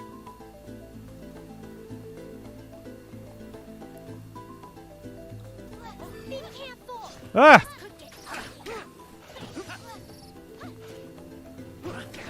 One down. Those are naughty puppies. And don't worry, Soul, we're just petting them until they go to sleep. Their sad howls are because we're denying them treats aggressively. They're like, I want treats, and we're like, no, you've already eaten, like, an entire baby that crawled into the forest that we had nothing to do with. And so they're all, meh, I want treats. And we're like, no, puppy, go night-nights. It's like, aw. That's what's happening. We're absolutely not beating them with medieval weapons. Alright, let's head back into the town and trigger another cutscene or whatever.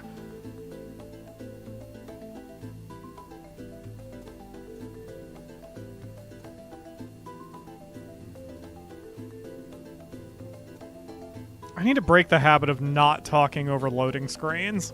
Like, it's the perfect time to talk as a Let's Player. 10 years, man. I've been doing this job 10 years. One of these days I'll be a 100% professional. Probably.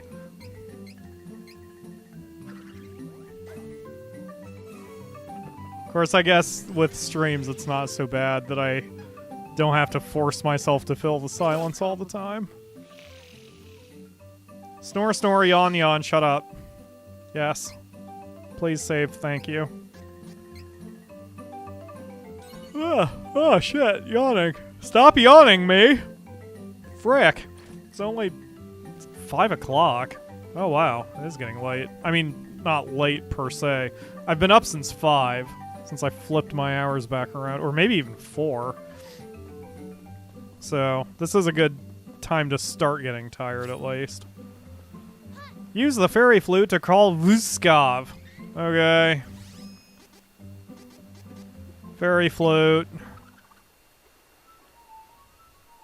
Oh my god, you do a stupid dance? I don't think I've noticed that before. I don't think Angela did a stupid dance when she played it.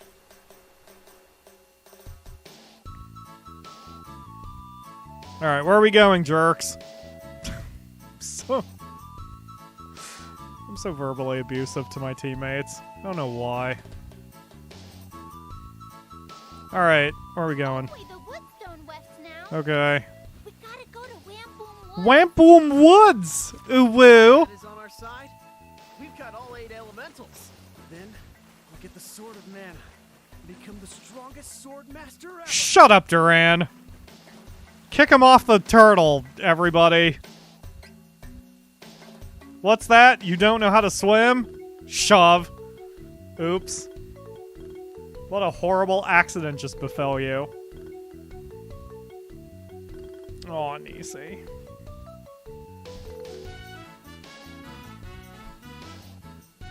Oh, that got her to move. Sorry, baby. I didn't mean to wake you. Don't look offended at me. I'll take your picture. Don't make me take your picture, Nisi. I'm getting my camera. Or my phone. Yeah, let's see what you think about this when I post it to the Discord.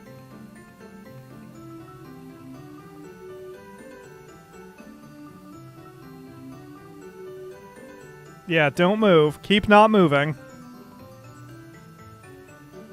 There we go. Alright.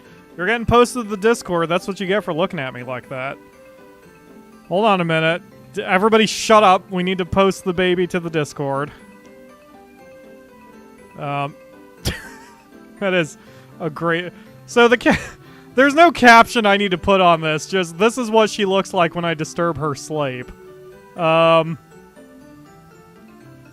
on a minute. Shoot, why is cute animals not in my quick selection here? Oh, stop! No, I don't want the GIF keyboard! Cute animals. There we go. Boop. Boop. Shared. Look at that, Nisi, you're a star. And she flipped over so she doesn't have to look at me anymore. I see how it is. See if I give you your plastic again. There you go. If you go to the Discord, you can see what Nisi looks like when her sleep is disturbed. Alright, anyway. Let's see.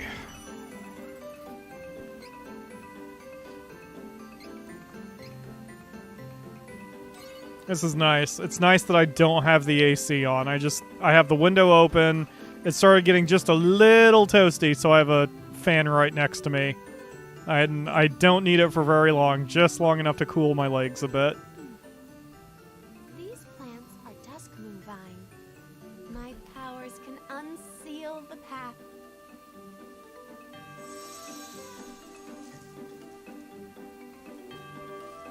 Hey, good timing on the Discord link, Ledge. Much appreciated.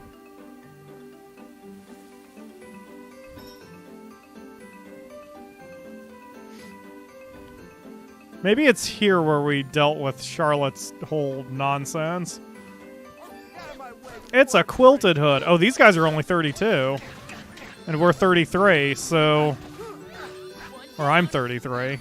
Oh, so is Duran. Kevin is not 33. I just hiccuped mid-word. I swear I haven't been drinking. The Akamura and I are planning, finally, to have a little bit of a wine date with each other. Because she's got 3 days off in a row coming up, which is exceedingly rare for her. And, I still haven't done that one thing that I've been wanting to do for a long time, which is to play a specific game from the N64 era while sipping wine. I mentioned it before that when I was a teenager, my friends and I would drink soda out of champagne glasses while playing Golden Nugget 64 to sort of, enhance the casino experience for ourselves without actually doing underage drinking. And obviously it's not going to have the same magic, I'm not 15 anymore, and also it's not my friends, and also Golden Nugget 64 comparatively looks like ass nowadays. Anyway, that's not the point of any of it. And the Akamura is going to indulge me. Except this time we'll be drinking, actual booze. Because we're adults and such. But I'm probably not going to stream that now, since we will actually be drinking on it. Especially since apparently drinking is just an immediate, 18 plus on certain places. I know it is on Twitch. It's against the terms of service to knowingly be drinking that much on the stream. I'm sure there's, a middle ground somewhere. And, maybe if it was just wine, they wouldn't care. But, if it was, when I did my, my drunk driving simulator challenge, my drunken Euro Truck Simulator game. I think it's against Twitch TOS now, or maybe it even was back then. Here on YouTube, I think it's okay, but you sort of have to say it up front, and you cannot encourage anyone to drink. I'm sorry for cutting you off, Charlotte.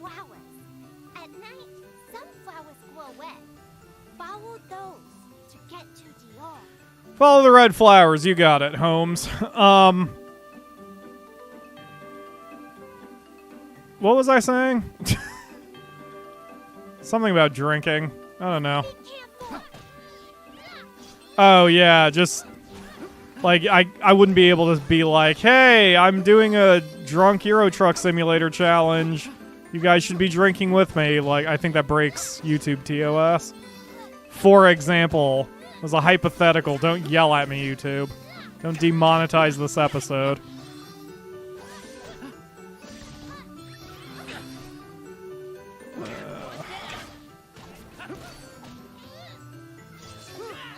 I've wanted to go back to a casino. They're kind of fun. But, I mean, when real money's on the line, then there's pressure, and then the games aren't very fun. Like, if I ever do go back to a casino, basically the only games I ever want to play are blackjack and craps. Those are the only two that ever really give me any chance of victory. And craps I don't really know how to play in person. I just know basically how to do it and when it's simulated.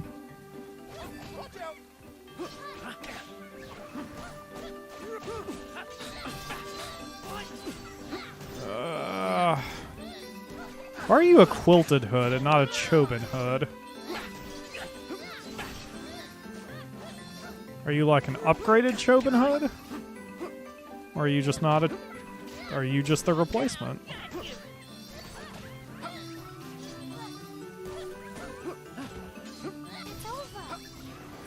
Don't say it's over when there's 2 more enemies on the field, Charlotte. You are a terrible soldier for being 16 years old and also a sprite.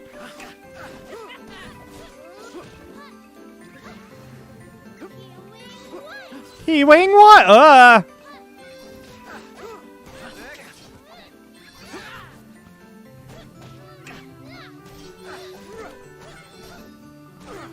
may need to switch everyone's commands up so we have target agreement. Because it's getting a little dicey in places. It's a Caterpie!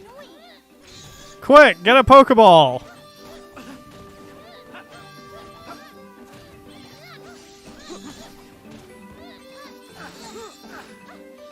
Oh, he used String Shot. It's super effective.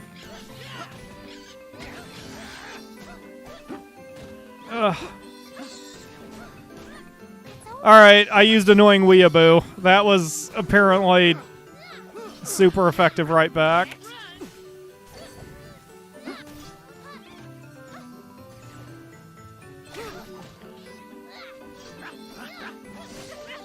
Good night, Gracie. Is it, Kevin? Take it out before it does more damage.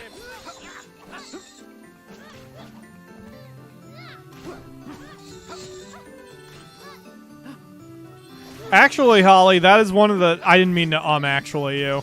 But that's one of the reasons why I'm interested in playing Golden Nugget 64 on an emulator. Because with save states, I can see if they actually do fuck with the RNG. Like... That'd be kind of interesting to me to do blackjack, for example, and then write down the card order and then see if they wind up altering the card order based on what I'm doing. Did you see that? I was great. You were great. Great. I don't think so. Ah! Ow. B? You B bastard. Come here, B. Alright, fine. Magic. That's right. Oh, crap. Ah, so many AoEs. Oh, yeah, I vaguely recall spamming my magic attack when I was Angela for this crap. This shit not only knocks them down, but I can actually reach them without having to do flippin' gymnastics here. Oh, games? Oh, you mean like the video slots or video poker? Yeah, totally. I mean, that's how places like that's how places like Dave and Buster's make their money. And I mean, that's not just like some sort of weird conspiracy theory or whatever. If you look in the manual for a lot of those games of chance, then the game owner can set what the profit requirement is, and then the machine will not hit the jackpot or whatever until it hits that spot. So they're absolutely rigged against you. Claw machines are the same way, like, and it's really subtle the way they do it. And I'm sure if you've played a lot of claw machines, you can see when it happens. But, like, it can be programmed so that it gets so much money before it allows a prize to be taken. And the way that's programmed is just, like, until the machine hits that money threshold, then the claw grabber doesn't grab at maximum grabbiness. So it's theoretically possible you could hook it on something depending on the prizes, but what will more than likely happen is the claw will not grab your selected prize hard enough, and it will wind up dropping it before it puts it in the bin. So yeah, and they're totally done like that. That way the machine owners can turn a profit guaranteed. So yeah, 100%. That's why I prefer games like Craps and Blackjack, since there are strategies to minimize your chance of loss. You're still going to lose. I mean, that's how they're all designed, but it minimizes your chance of loss.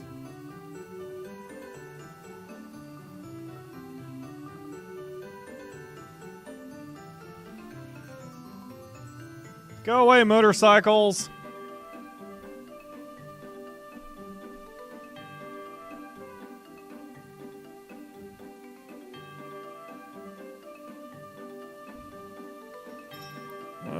Find the elfin leader. Do I have to? Like Spike for Nisi? Oh, yeah. The Akamura's not here, so we can't kick her for the dislikes, but hit those like buttons. I don't feel like doing a countdown. Just hit the like button, man. Just slap that shit with the mouse and such. And, oh, you won't even let me sleep here? Asshole.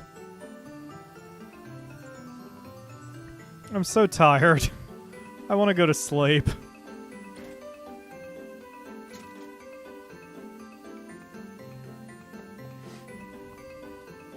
Wow, you won't even let me buy shit. Okay, I guess I need to find the Elder before I can do anything else.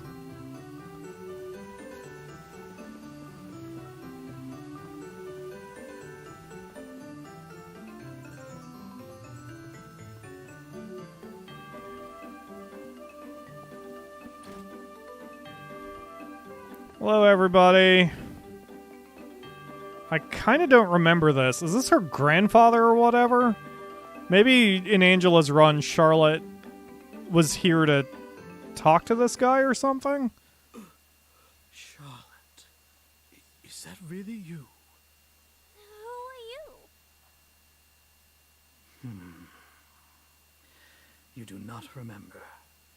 You were very young when you were taken to Wendell. I should not be surprised. Oh! Are you the Elfin Elder? How did you get here? I hope that nothing dire has happened to His Eminence, the Priest of Light. In truth, I cannot imagine he would allow you to travel this far without reason. Elder! Please, we need your help. Oh, you are the ones chosen by Fairy herself. When the Priest of Light put up a barrier to protect Holy City Wendell, he used forbidden magic. It came with a terrible curse. Now he is falling to an incurable illness. I see. I did not think I would ever hear tell of the Priest of Light again. It must be Duran and Shayla's will from the world beyond. Papa and Mama? Yes, my child. Dividing their families caused Duran and Shayla much pain. Humans and elves are forbidden to marry. His Eminence and I were against the union, afraid that it would shorten their lifespans. But their love was more important to them than our laws. Shayla left Dior and eloped with Laurent. Once I saw their happiness, I reluctantly relented. After a time, they had you, Charlotte. Though they departed this world thereafter, your parents did not regret their decision. To assuage his guilty conscience for abandoning his son, His Eminence swore to raise you, his granddaughter, in Laurent's place. That is when you left Dior for the Temple of Light. And to avoid future tragedy, I sealed Dior away from humans. We two agreed that only elves were to know where to find this settlement.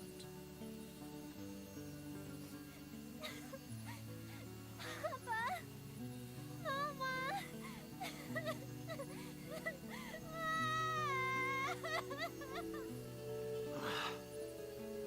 Leave her be. Regarding the issue of His Eminence's illness, I'm afraid there is nothing I can do with the mana of the world so depleted. In the end, sounds like our only hope is to get the Sword of Mana and ask the Goddess of Mana to heal him.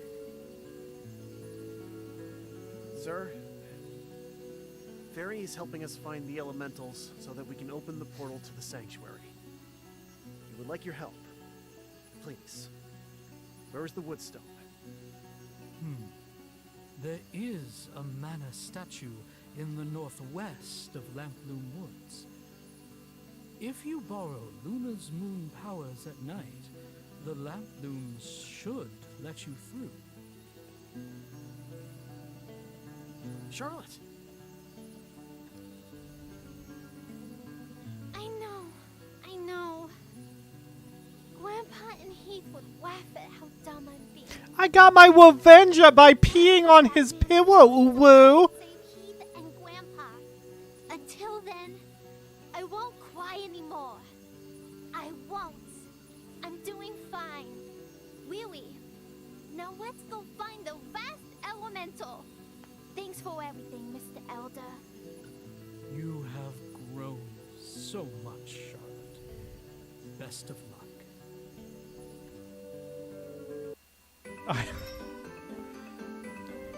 I probably should have more respect for this story than I do, but it's so tropey and not that interesting to me. Angela's story was pretty rad. And I think all of us can relate, even at least indirectly, to a parent who rejects us for just trying to be ourselves. Or a parent who rejects us for not being good enough. I mean, some of us have experienced that firsthand. Others have just experienced it secondhand through friends. Her story is very relatable and interesting. Charlotte's? This is just a bunch of tropey nonsense. Alright. Now will you let me sleep here and save? Because that'd be cool. So I don't, you know, lose progress or whatever. Man, I'm not getting as many item seeds this time around. I don't know if that's... Whoops. I don't know if that's something I did or not. Oh, Undine. She's super cute. I love Undine in this game, and it's not just because she's a curvy mermaid. In fact, it's kind of weird that she is the size of my head, and her head is the size of her body. It's very strange. But she's soups cute. She's very expressive, with her big eyes and big mouth. You selling new shit? Ooh, you are selling new shit, and I don't have the money for most of it. That's good. Definitely need to buy the stuff for the guys first, because they're doing the heavy lifting with the attacking. Don't need the S-deck, don't need the this, and don't need the this. S-deck! Thanks to Ledge, I have found out that that is what my main character carries in my book. Ledge knows his medieval weapons, and because I kept describing it, like, in the book it's a rapier, but it's not a rapier, it's an S-deck. And the more I described it to Ledge, it was really funny. I actually distinctly remember the basis of the conversation, where it's like, well, I described it as a rapier, but it's not. It's kind of, it doesn't have the handguard, and Ledge is like, yeah, it's an S-deck. And I'm like, well, I've heard of that, but I don't know if it is, but it's kind of like a side sword, but it's not because of this. He's like, yeah, it's an S-deck. I'm like, well, I've heard of that, and I thought I looked it up once. He's like, it's an S-deck. Look it up now on Google. So I did, and, like, the first picture that pops up for S-deck is exactly what I have pictured in my head that my main character uses. I'm like, oh, it's an S-deck. Wow. Pyro has done a smart and learned a thing. Oh, I can't afford all the armor. Your face is overpriced. What? I don't even know what you said to me, and I'm just insulting your face. It's probably what your mom did to you as soon as you came out of the womb. I can't even afford, like, the headgear. Man. Come, take a look.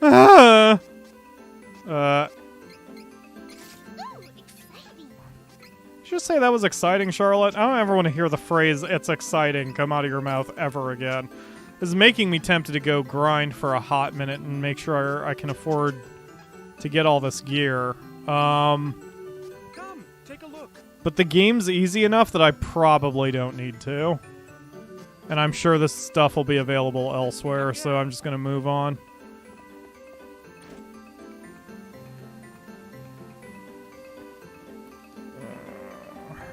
So yeah, what I'm probably going to do, like, I've already determined in my brain that I've retconned it, so Nick is using an S-deck, but, like, it's not reflected in the book because I already recorded all the lines and shit, and obviously with the textbook I can't change it anymore, so just, I mean, actually I could.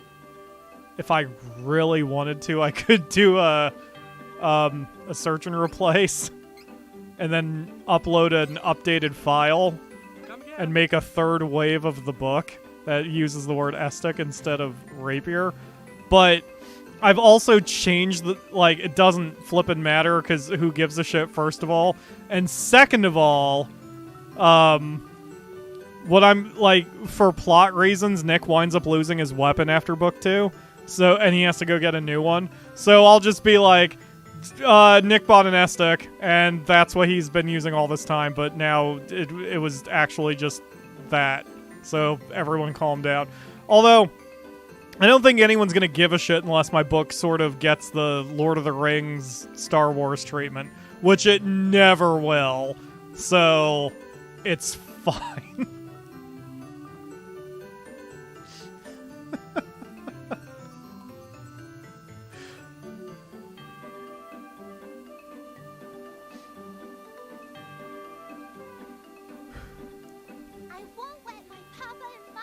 Well, they're dead, so you don't have to worry about it anymore, Charlotte. I'm such an asshole to it. It's because I don't like them. I don't like Charlotte. I don't like Duran. I barely tolerate Reese. No, I don't like Reese. I barely tolerate Hawkeye. Angela's interesting, and Kevin is tragic. Otherwise, I wouldn't give a shit about him either.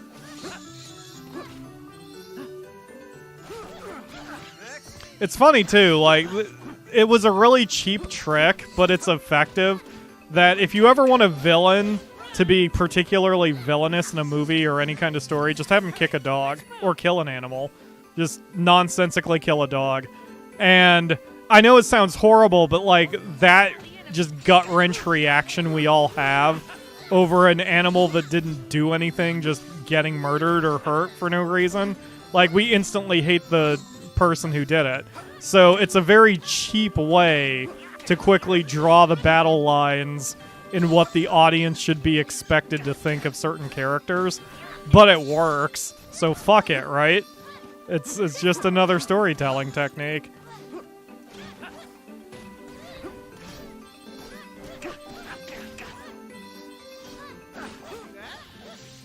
All right. Ugh. Can't fight like this.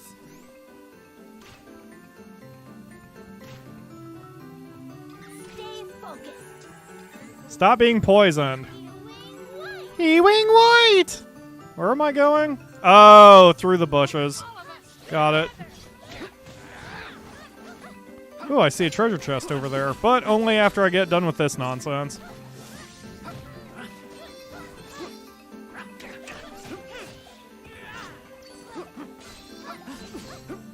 Oof. Oh, there's another treasure chest. How the hell do I get up there? Friggin' die, you stupid bee ladies.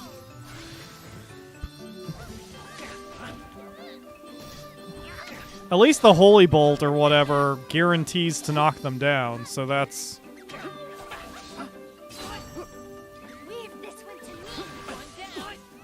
That's where I can strategize.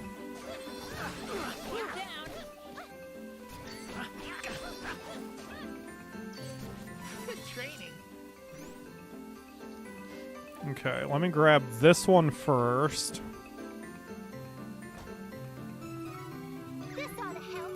And then the one on the cliff I saw is there. I can go there by going south and then east and then south. Okay.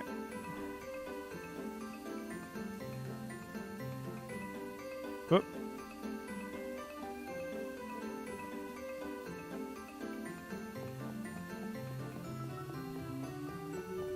There we go.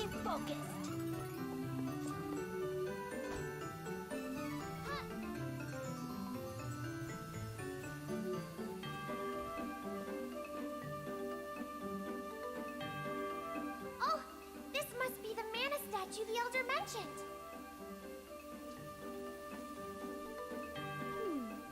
Interesting. I've never seen this plant. Oh, but it smells divine. I believe this is the path you seek.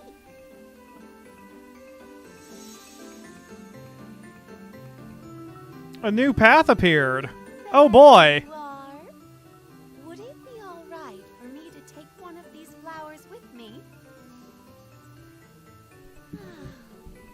I do so love the smell.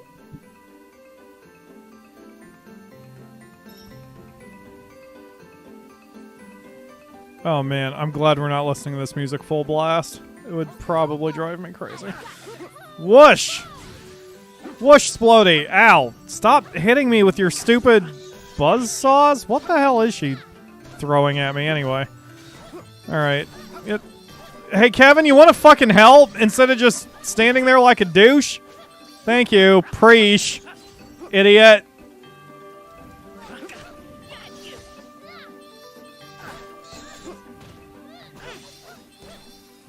Wow, Kevin is not doing anything.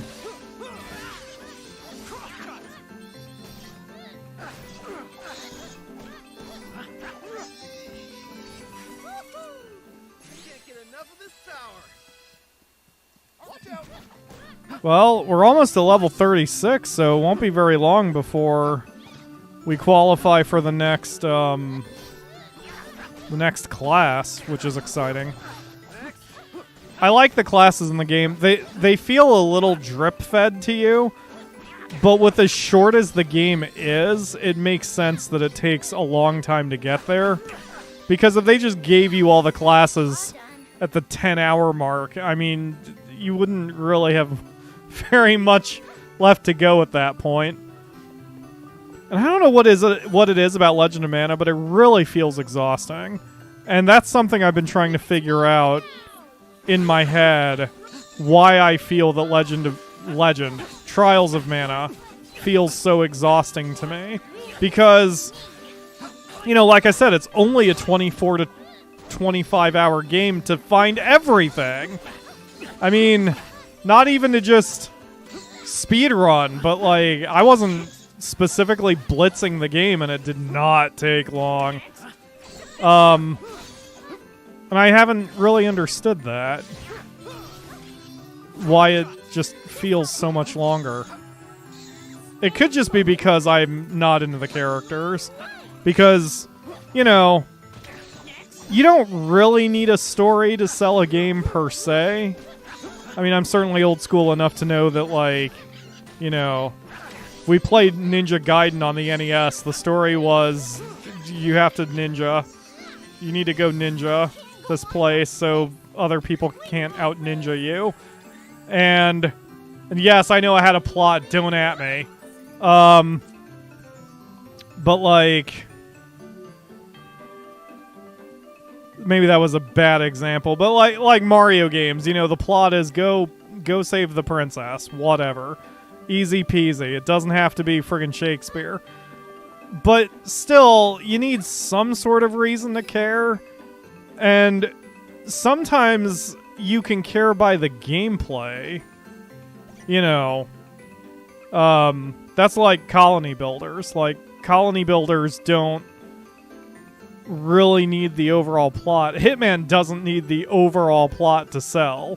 The interest is in the gameplay to drive you forward.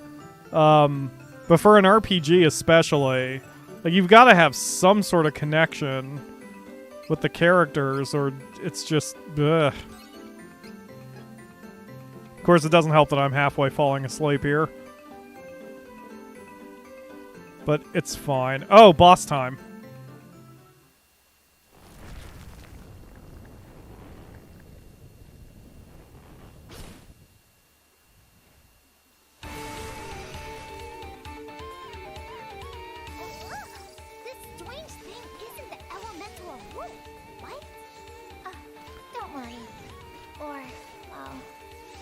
Hold that thought, Fairy. Let's give everybody the fire sabers.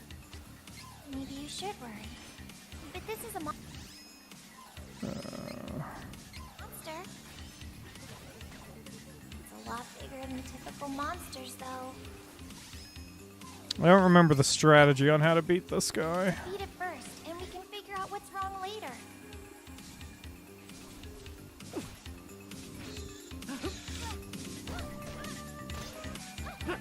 Did I even do any...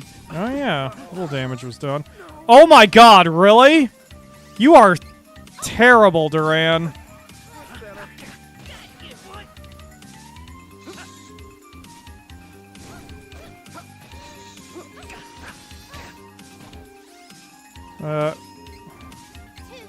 Wow, I'm just burning through my MP right now.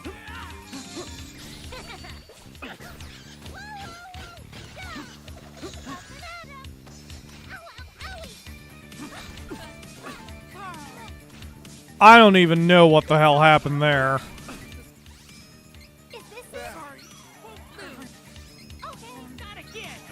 What are you idiots doing that is causing this to happen?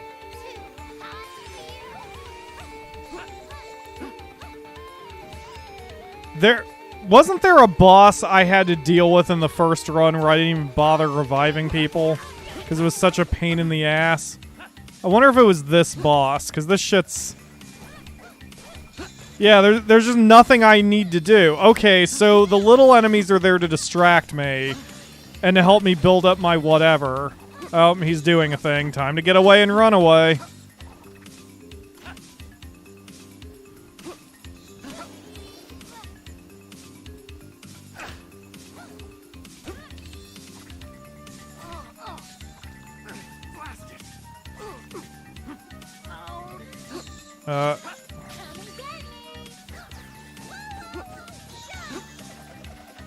Okay, that at least delivered some damage. The first couple strikes didn't seem to deliver anything. This looks like something I would make in Spore, man. I need to stream Spore again soon. Y'all need to experience the Stumpy Willow. Hey guys, you want to maybe get out of the way of that shit?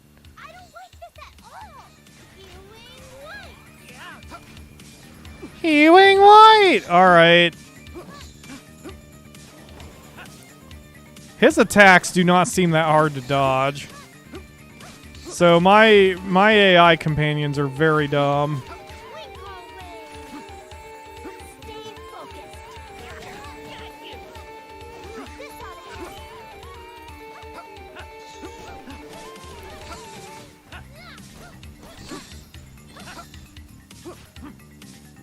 Yeah, they don't have very good survival instincts. I'm seeing what's going on. If they are inside a danger zone, then they try to just leave it as fast as possible. Like, they want to roll out of the way, but they don't have the spatial awareness to realize that they're rolling into a wall. You know? They just want to roll, and they don't care what direction they go in.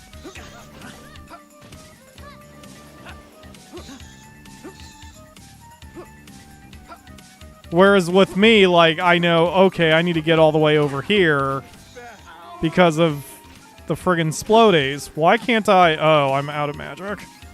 Hold on, Duran.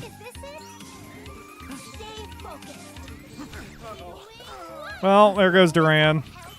Fucking idiot.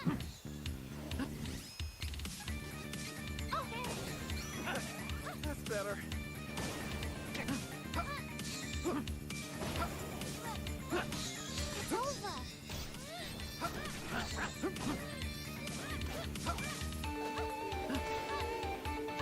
His pattern is really simple, too. He's not doing anything different with any of his attacks. My teammates are just idiots.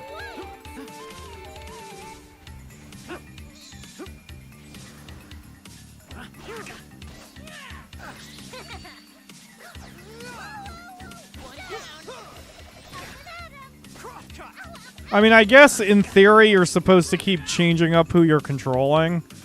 Like, if I changed to Kevin, I would be able to probably do more damage. Oh, that time they had preservation instincts. That's good.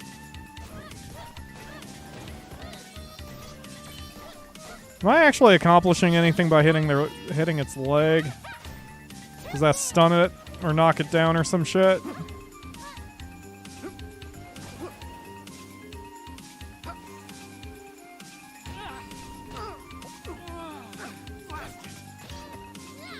Doesn't seem to help, really. Alright. Let's just target its stupid head.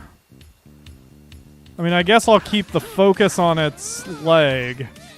That way I don't accidentally wander into its spiked neck, but... Yeah, he's kind of a bullet sponge, but... I mean, this isn't that hard to do.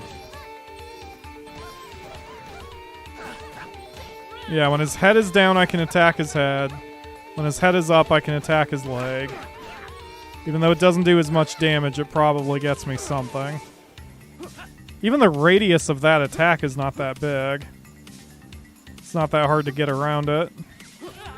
I just have dumbasses as teammates.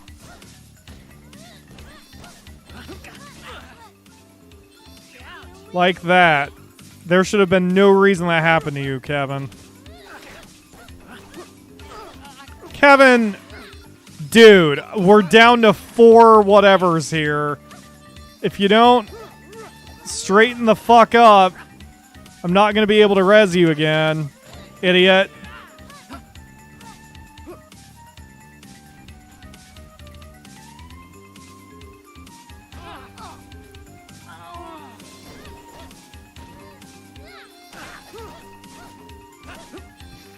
Oh, he hasn't made any more friends. I just realized. I mean... Oh my god, Kevin. I fucking hate you.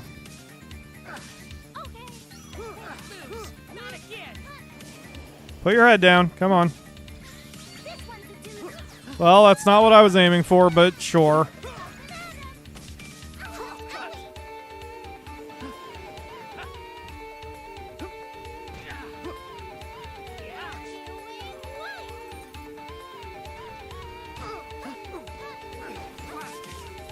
Yeah, my reaction time is definitely a lot better. And this is despite the fact I'm tired. Like,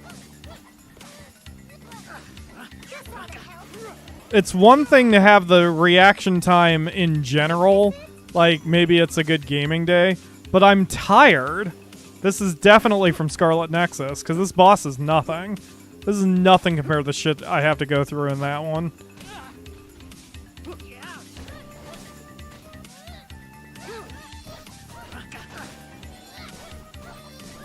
I legit would probably do better if I don't even bother rezzing my teammates.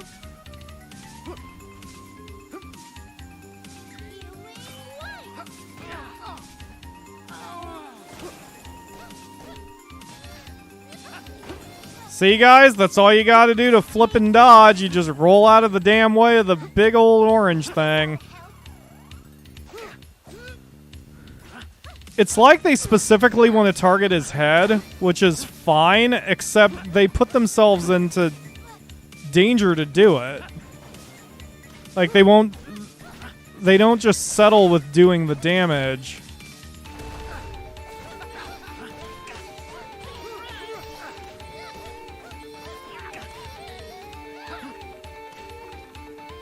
Alright, yeah, I'm gonna focus on his neck. Attacking the leg is not helping anything. I was hoping if I attacked his leg enough, it would, like, knock him down or whatever, but he's vulnerable enough without it. Oh, Kevin's down. I didn't even notice Kevin went down. He's so useless. Thanks.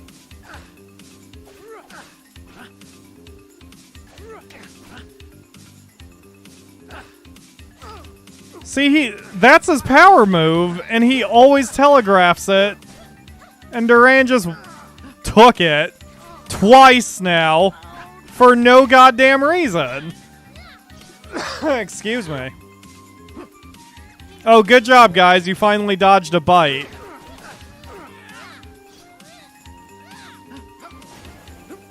So dumb.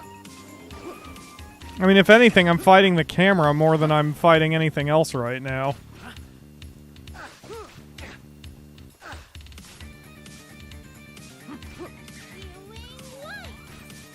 See, they're smart enough to go after the head if he attempts a bite. Like, they know what to target, they just don't know how to do this efficiently. They're very dumb.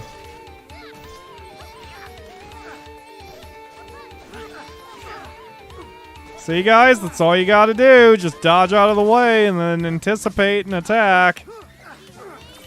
Idiots. Oh, it's been a hot minute since he's done this. What variety?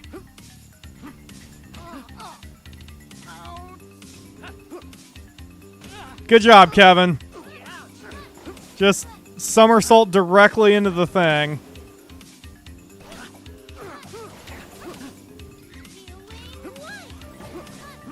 His poison seems to be causing me a bit more grief than his actual attacks, though. Oh, we just took it down. Wow, so exciting. Can I play Monster Hunter yet?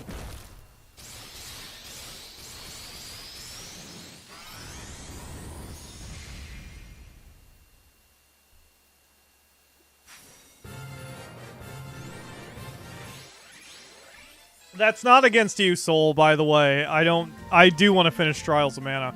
Just, the boss design of Trials of Manah is just not great. Look, there's something there. Huh?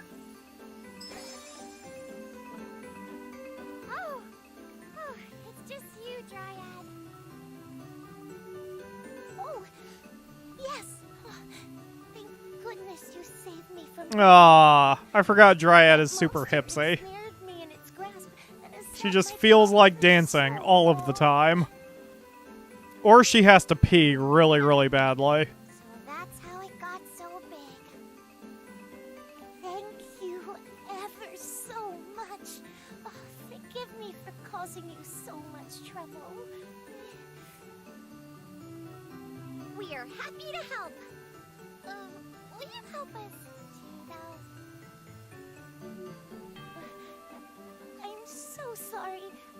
That monster sapped all of my power. Oh, I fear I would be of no help to anyone right now. It would only get in the way. No way! You're the wood elemental, right, Dryad? That means you have the most mana power. I promised myself that I wasn't going to cry anymore. I know you can be strong too. Are you certain? Yes! Come with us, Dryad! We need you.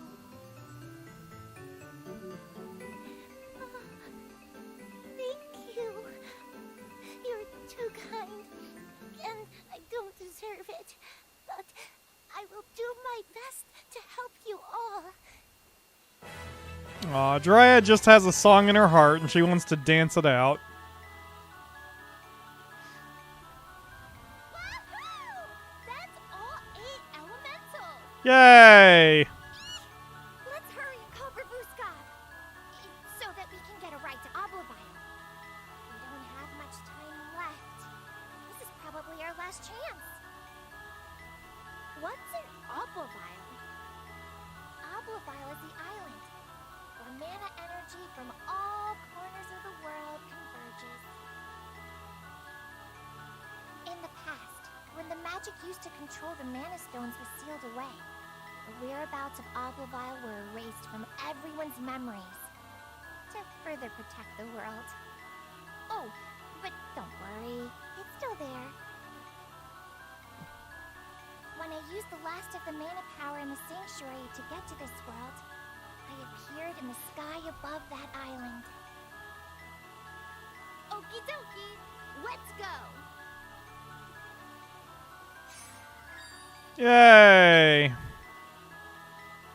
Alright, where the hell are we going? I wasn't paying attention. Yeah, just follow the friggin' quest markers. There was a game I reviewed for IGN that... Whoa, Duran, you alright there, buddy? He just started vibrating violently.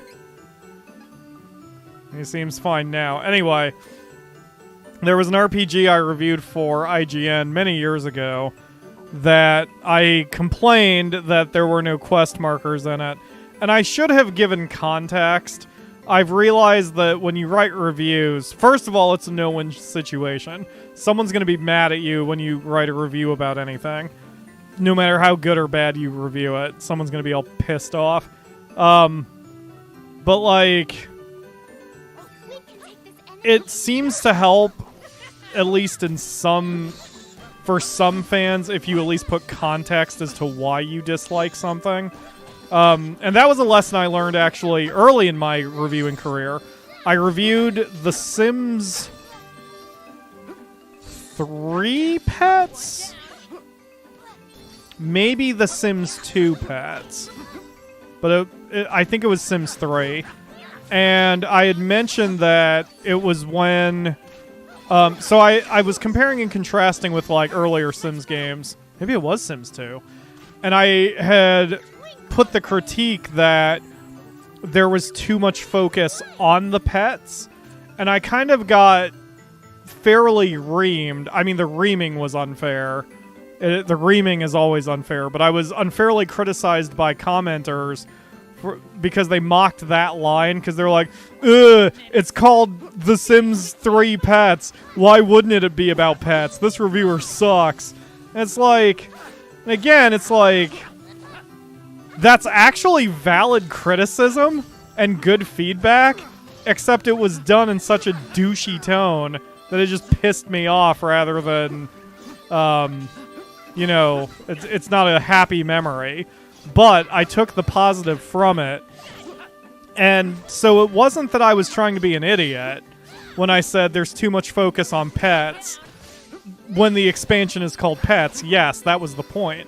But what I had meant was that the first time they did a Pets expansion, back in Sims 1, the pets were basically an added feature that still helped your family.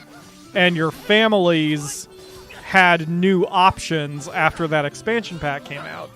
Whereas in the one I reviewed for The Sims 3 or whatever, all they added was pets, and that was it. There was, like, no attention paid to the humans whatsoever. And that's what I was comparing and contrasting. I was like, pets should be an addition to a family. It should not be just, like, the only thing they put at the expense of everything else they could put. So I took that lesson, and in future reviews, especially for The Sims, I would put things like... because I remember I was a little critical about... what was it? It wasn't Seasons. I liked Seasons.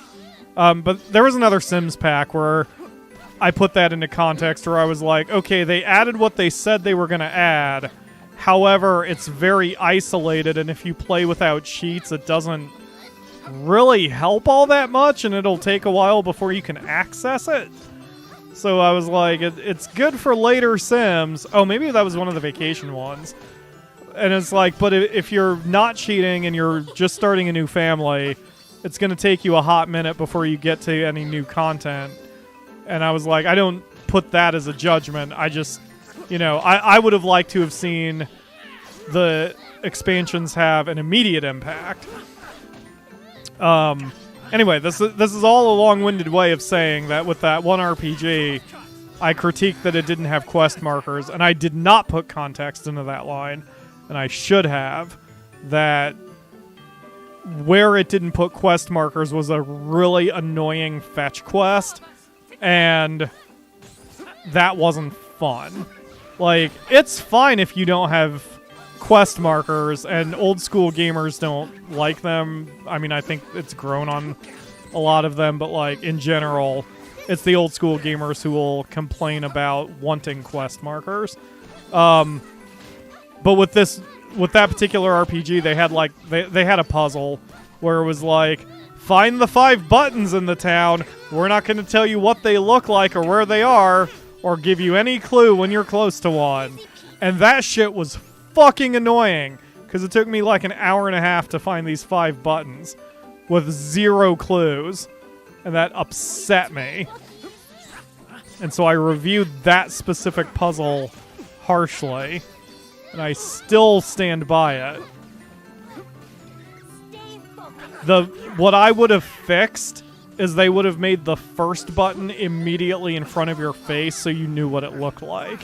And then you could walk around the town keeping your eyes open for that specific texture. And then that would have been a little bit, you know, a little bit better. Because otherwise, without any sort of hint whatsoever, even what the thing looked like, it was walk around town for a while, hope you find the right thing, and if you don't, well, fuck you. Good luck playing our expansion pack that should only be 10 hours, but we're turning it into 12 by being an underhanded asshole.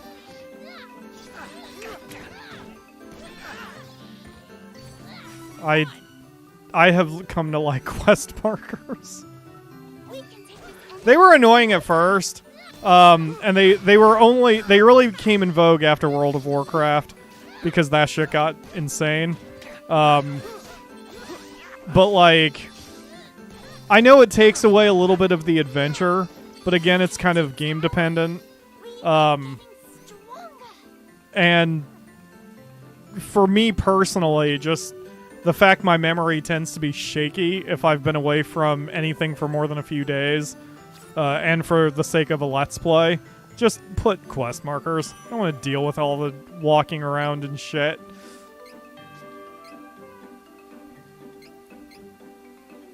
I love quest markers, particularly in large open world areas. One of the greatest additions to gaming. It isn't hand-holding to indicate where you need to go.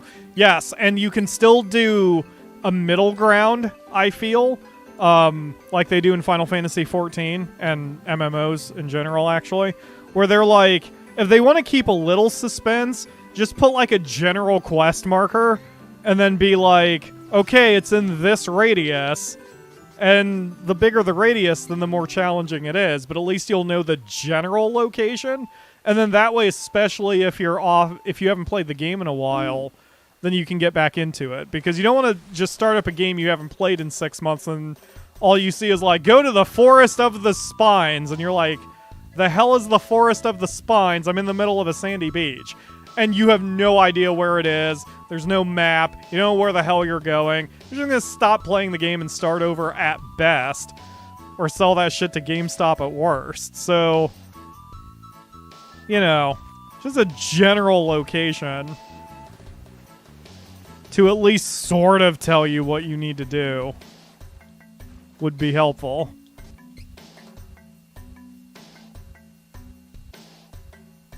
But that one RPG where it's like, it's 5 buttons and we're not going to tell you what they look like. Like, that's like, fucking why? Show me what it at least looks like if you're not going to give me a quest marker.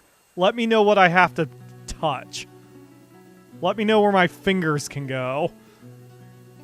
Ugh. Good thing I didn't say that. It's friggin' Dr. Mr. Bad Touch.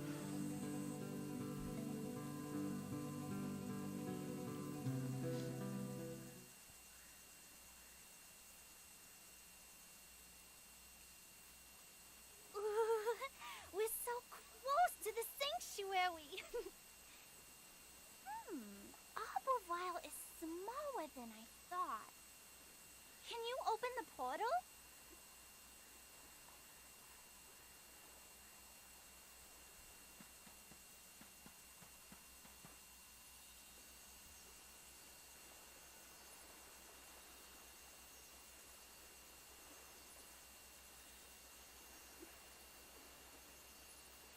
Thank you for everything.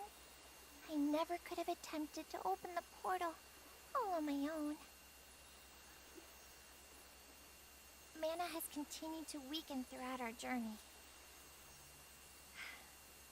But I think I can still manage with what remains of my strength. I'll give it a try. Elementals, lend me your powers!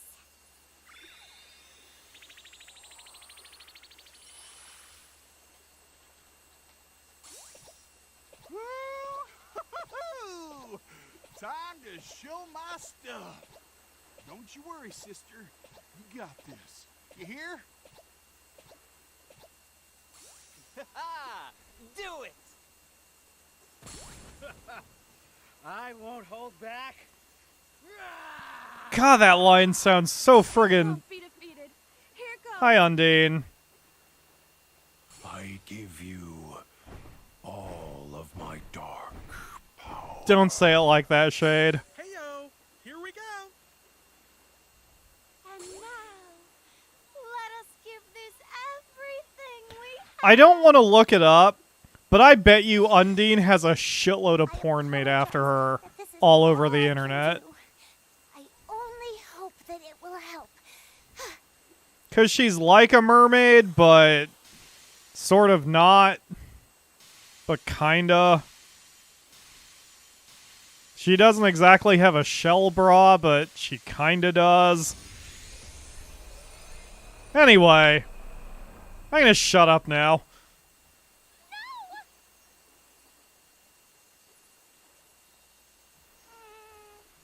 Well, it didn't work that time. But don't let it get to you. I've got your back. Come on, try again. Curses. So close. Come on. You can do it. Don't give up now. Almost. Almost there.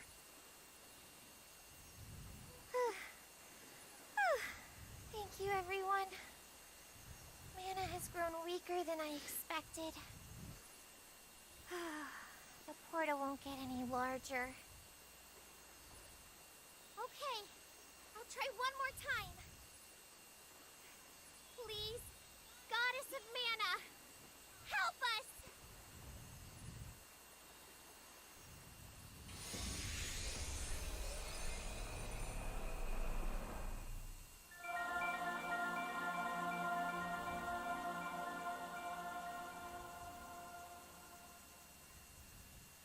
I'm a sucker for rainbow colors. The portal is open!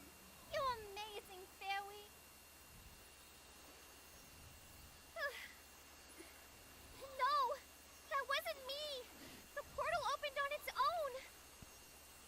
Oh, the mana stones must have been activated! They're giving off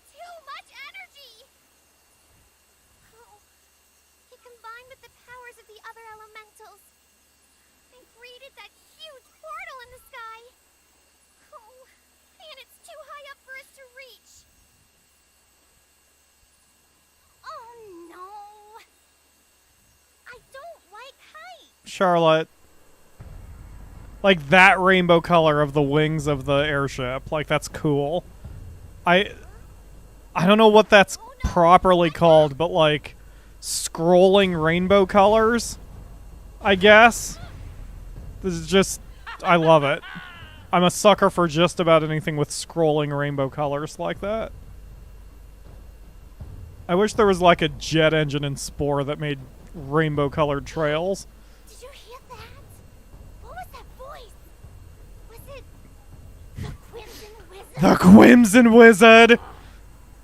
Ooh.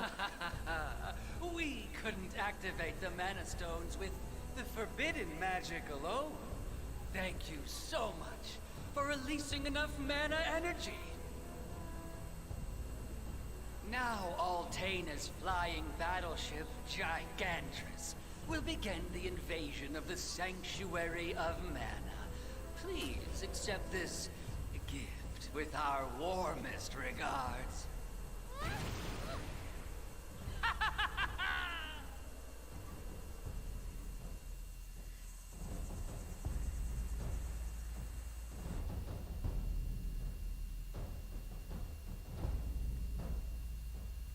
Things are tense. Our heroes are down, but are they done for?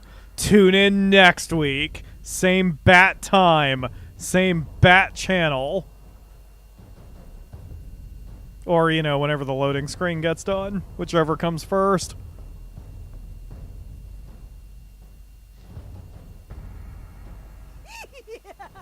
Your Majesty, beastmen subjects, now is the time to invade the Sanctuary of Mana. Once you get the Sword of Mana, the human world will tremble at your feet. You can create a beastman utopia. Does that sound equitable, your furry Majesty? Proceed with your plan. Don't ever call someone a furry majesty again. Now then, guards! We're off to the front lines!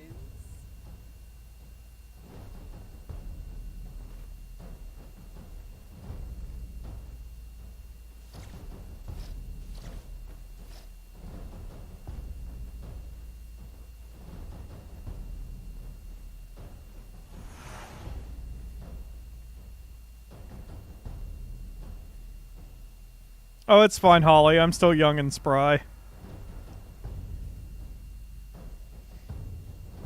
I am forever 22, and I swear I'm gonna make sure that happens.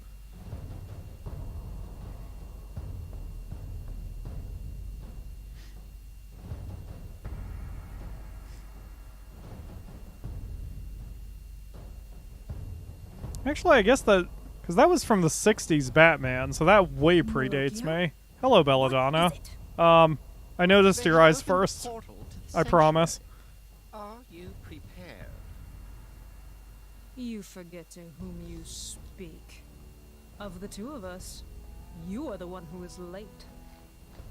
Now, what news do you have of His Dark Majesty? He used essence to bring the Darkstone back from Mavolia and into this realm. His Dark Majesty has perished. Then it is proceeding as he planned. I have prepared the vessel that will bring us through the portal and into the Sanctuary of Mana. Let us cast off. Once we have the Mana Sword, we can easily revive His Dark Majesty. With his dark powers, we can transform this realm into Mavolia itself. We cannot fail in this mission, or His Majesty will be lost forever. I really don't mean this like a pervert. I swear, for once. I really like Belladonna's outfit. Like, it doesn't have to be that cleavagey, but just the color scheme and the fact it's got the dress and her hat really matches the color scheme she's got going on. It's a good accessory. She knows how to accessorize very well. She also has that, like, fur or whatever that's kind of a shawl but also serves as sleeves. It's pretty rad. Good job on the costume design. that is something I hadn't talked about. I really like the costumes in this game. Like, the player models or whatever. I mean, the models, the character models or whatever. But, like, the villagers are dressed very plainly and very tropily, you know? And it really works for them because they are unimportant. But all the important characters have very interesting and distinct outfits. Oh boy. Is everyone okay? We need to follow those ships. But how do we get to that? I mean, the portal's way up there. Shut up, Duran. Wait. I heard that the goddess of Manah's emissary, the winged defender, lives on the tallest peak. He's a spirit that oversees both land and sky. Tallest peak. My grandpa was telling me about a place called Celestial Peak in Duran. Is that it? Let's go check. I wonder if Charlotte's voice actor gets out of the booth and goes home to her family and accidentally dips into the uwu speak to her partner or whatever, to her kids. That would, kind of take the sting out of anything you have to say. So I'm on a tiny beach. Is there nothing here? There's no cactus. There's no... Where am I? Okay. Yeah, there's no cactus. There's no treasure chest. There's nothing?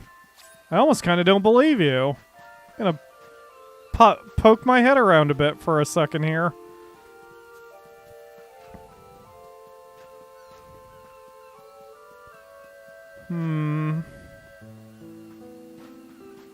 Nope, just a whole heap of nothing. Wow. Okay. Fair enough. Yep. No, it does say 0 of 1 treasure boxes. Ha ha ha ha! Pyro's a smart. Pyro knows what's up. Okay. Mission, find the treasure box. Because if there's... Oh! Douche. I did find little cactus. I knew it. I flippin' knew it. Let's see. Okay. That doesn't help me. I think there's a little cactus counter you can eventually get to. Gonna find that friggin' treasure box. This doesn't count. Gonna find it. Gonna find it. We're not leaving this friggin' island until I find it. Shut up, hint!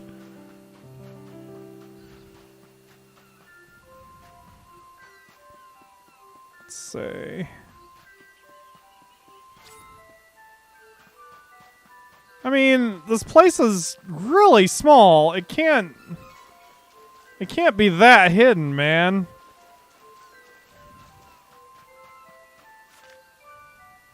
Like, this is all it is.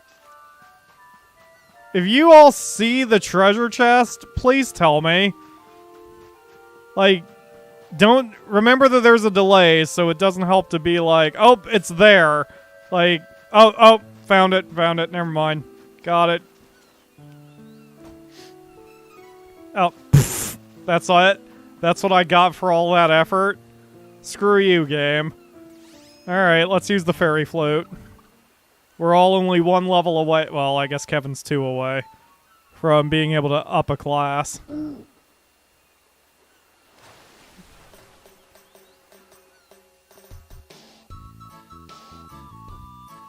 Alright, where am I? Oh, this music reminds me of Super Adventure Island, too. Ooh, that's a game I need to finish one of these years, maybe, or not. That was one of the very first series I did on the channel. I didn't even use... I don't think I had my logo at that point.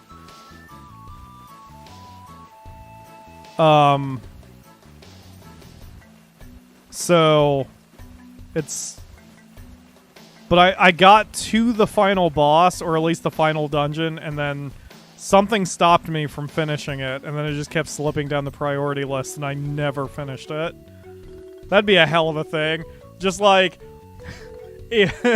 like probably 8 years later, just suddenly episode 16.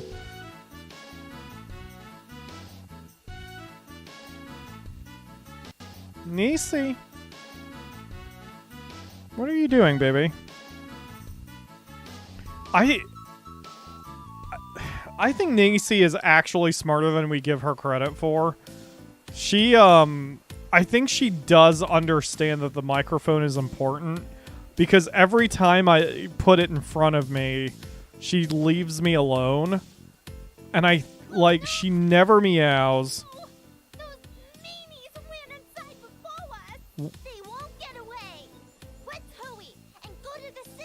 What the fuck are you talking about? Alright, we'll go to Lauren. Oh, as in the bad guys went through the gate before you. Charlotte, you should just be happy you didn't die when you got a flippin' bomb thrown on you. Okay, well... yeah, it'll take less time to defeat them than it will be to just try to escape from the battle. We may as well fight our way through this.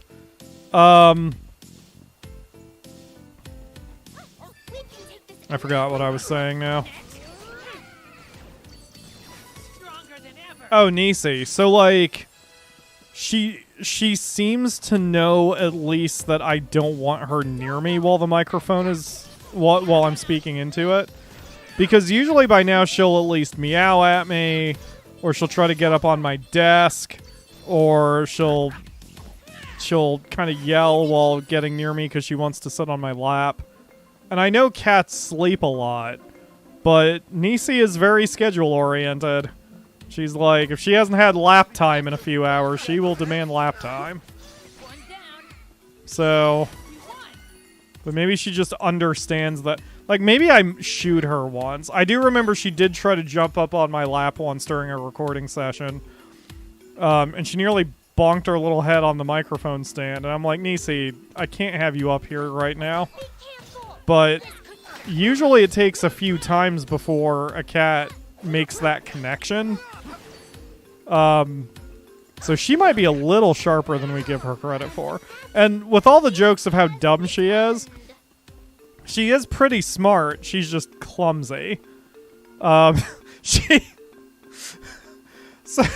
I have so she doesn't like getting on my desk from one jump, and I understand it's kind of a pretty high distance, but my entertainment center is right next to my desk, and she likes jumping up onto the entertainment center and then jumping up onto my desk when she is ready to demand attention. And a couple days ago, I had put my whiteboard on the corner of the entertainment center without thinking, and she came up and meowed at me, and I didn't give her any lap space. She tried jumping up on the entertainment center, landed on the clipboard, which slid and sent her flying off the other side of the entertainment center. And she was not hurt, or it would not be funny. So,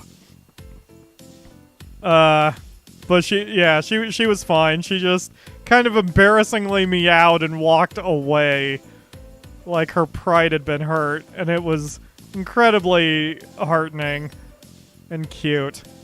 And yeah, but she's just extremely clumsy. Oh, but I guess I have Floofers, one of our stuffed mascots, sitting right on the corner where she would normally jump, so her way's blocked. That may have something to do with it. But I still think it's the microphone. She tends to leave me alone when the microphone's out now.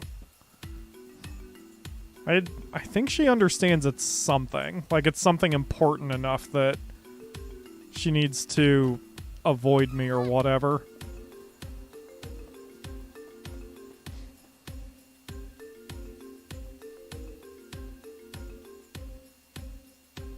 And right now she's just curled back up on the cushion.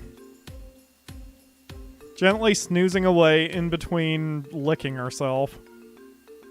It's hard being a cat, man. We finally got her losing a little weight, too. She knows I'm her slave. So when she meows incessantly, I just feel the need to feed her. And the Akamura's not falling for that shit, because the Akamura knows animals. And she's like, Nisi's fat, and we want to make sure she doesn't get, like, fat. I should say she's a little chunky. And we want to make sure she's not fat, because we want to make sure she doesn't go diabetic, and, you know, that shit'll take a year or two off her life. So we're trying to control her food intake, but whenever she meows, I'm just like, oh, I'll feed you. And she knows it too. She will absolutely manipulate me. I just realized I walked in the wrong place, but at least I got a treasure out of it.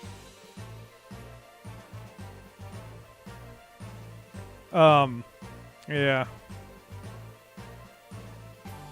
And if I'm in the kitchen and she's meowing for treats and I'm like, I'm not giving you a treat, and then she flops on the floor and rolls over, I'm like, all right, I have to give you a treat now. And the Akamura, again, does not fall for that crap. Where am I supposed to go? Oh, up there. All right. Got it.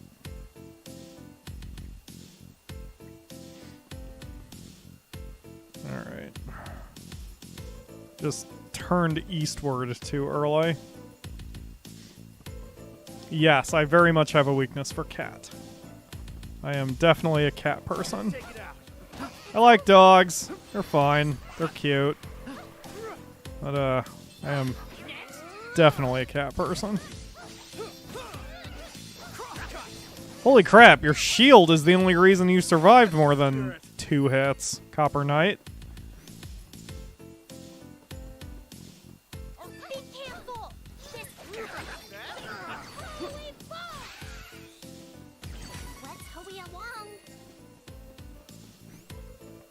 Yeah, I'm not getting any experience out of that, but...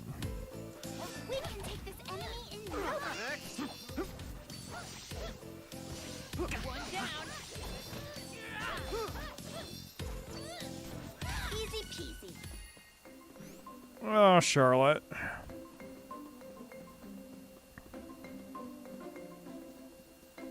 Out of my way before I break.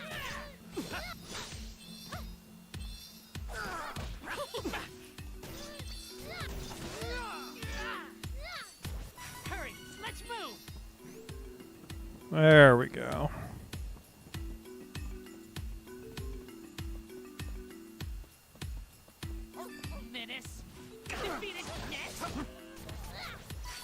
I do like that the enemies that attack you are somewhat based on the day-night cycle. Like, zombies won't attack you during the day. They just never spawn in. That's a nice little touch. Aw, sleepy Nisi. She's all curled up into a little cat ball. Just snoozing. Probably as soon as I'm done streaming, she'll bother me. She'll especially bother me right around 9:30 because she wants her dinner, but she doesn't get it until 10 p.m. Usually. Unless she cries the right way at me, and then I'm like, oh, okay. Oh, I see you are all well. You wish to find the winged defender? Sure. Oh, I have to buttons. I understand your predicament. I will unblock the path. Great, thanks. However, the winged defender is the protector of the Laurent Mountains. It is said that he only appears for us Amazons. Oh, maybe Reese will have to get involved. Well, whatever. We had Hawkeye make a surprise appearance, so maybe Reese will make a surprise appearance. It's been a while since we've seen her anyway. So, for those of you watching watching my Fire Emblem run, remember here, if Reese does show up, Reese is the same voice actor as Ingrid. So you can try to listen to the similarity. She mainly uses the same voice for both. I would say Reese here in this game has a little bit higher of a pitch, but it's basically the same voice. She just doesn't read it as smoothly. Although, again, I think that goes back to the whatever weird direction Square Enix gave or didn't give. Or maybe not. Maybe this is just a straight-up dungeon, and Reese will have nothing to do with it. We'll see. I do like how the story subtly changes based on who's in your party.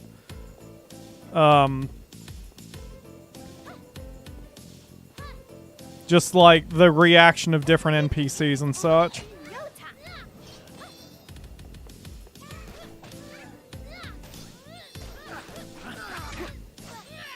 Because if Reese had been in the party now, I'm sure the Amazon would not have been like, it only appears for blah blah blah Amazons.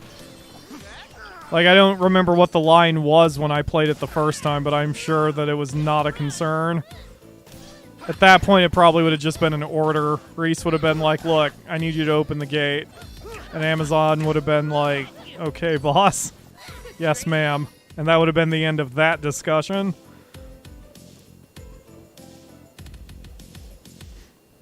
Treasure. Touch the. Thank you. I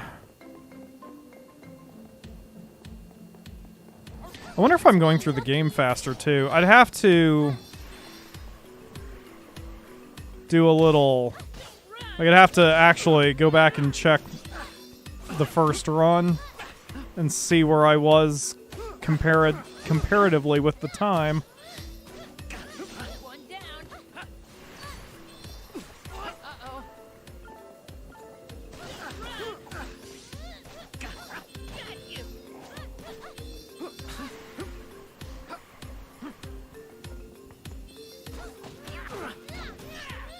Yeah, that's what I was thinking. Whether it was a rush job or just they didn't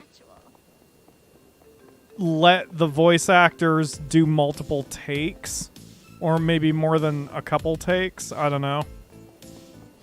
I am curious about that stuff. I don't know anything about voice acting as an industry for me to sort of try to figure out what happened. I said after the IGN whoa, my voice broke. I said after the IGN project I was going to do a voices.com profile. I certainly have no aspirations to be the next Troy Baker, but like, I think it'd be cool if I could get my voice in a game. And that'd probably be good work and interesting work, and I could learn that industry. It definitely wouldn't override my YouTube work. You know, the channel's not going anywhere, but, you know, I don't know.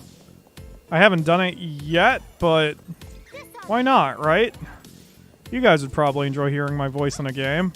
It would also probably be weird for some of you.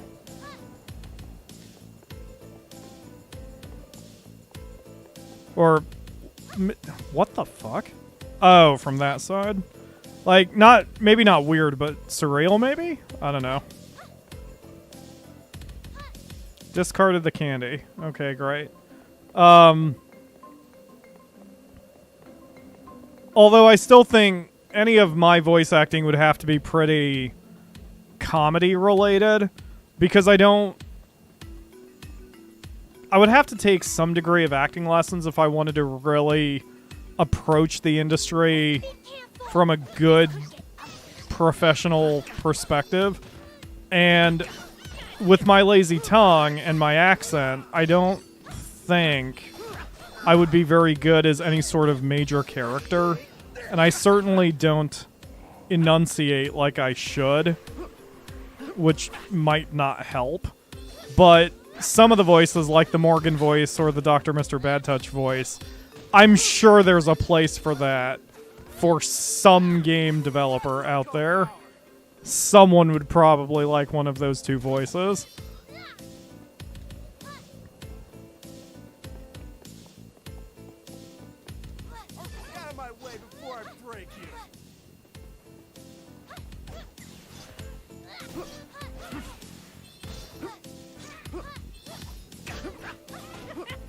I wonder if it would help to also advertise that I know how to pitch shift.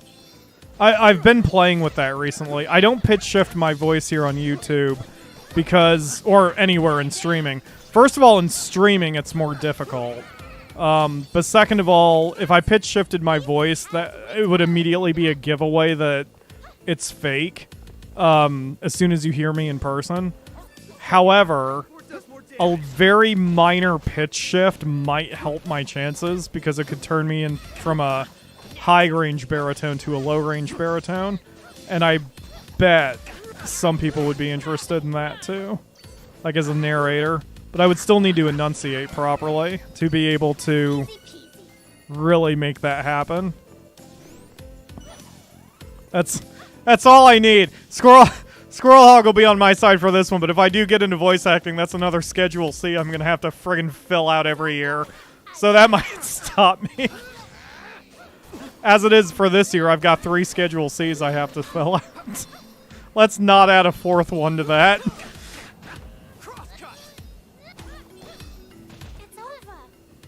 The IRS probably already is like, why do you have 4 Schedule Cs when you make 4 digits a year?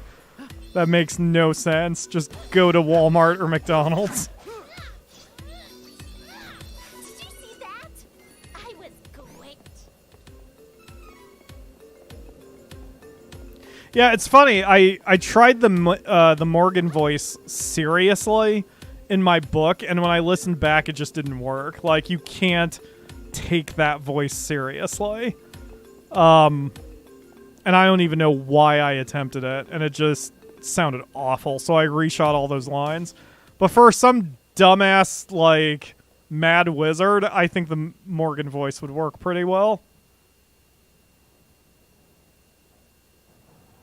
You need to climb the mountain and talk to the dragon, you dumb bastards. It'll give you a lift to where you need to go.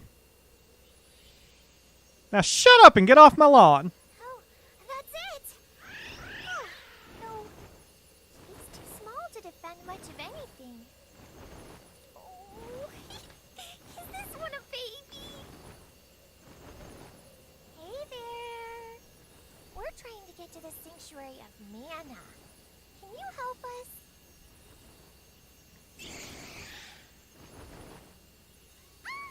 Oh no, everyone! Watch out! I think you all made him mad! Oh, I'm sorry. You're a girl dragon, aren't you? How about I give you a cute name to apologize? How do you like... Flammy? Oh, perfect! Flammy, I am oh so sorry. Why are the guys still all pissed off as they're looking at it? Could you please take us to the portal in the sky above Oblivion? It's not going to help our cause, Duran.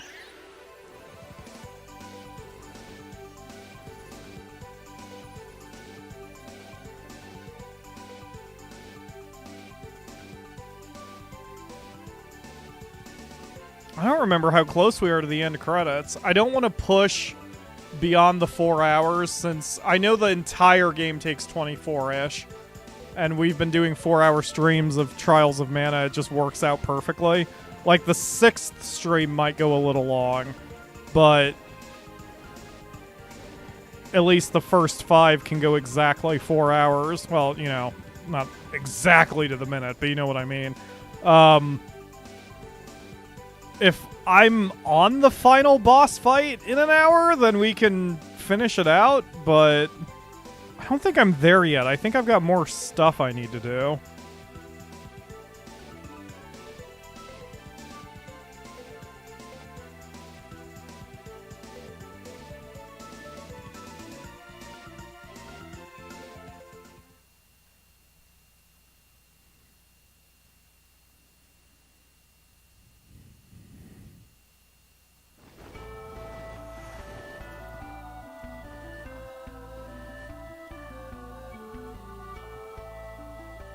This is the sanctuary of Manah.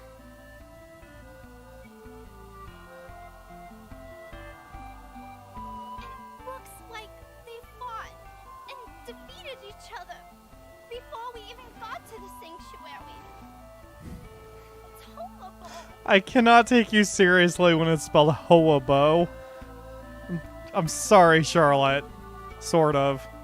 Just stop being you for a moment. That's so mean. I'm trying to I'm trying to get that. Who went in first are gonna get the Mana Sword. Oh no! I need that sword!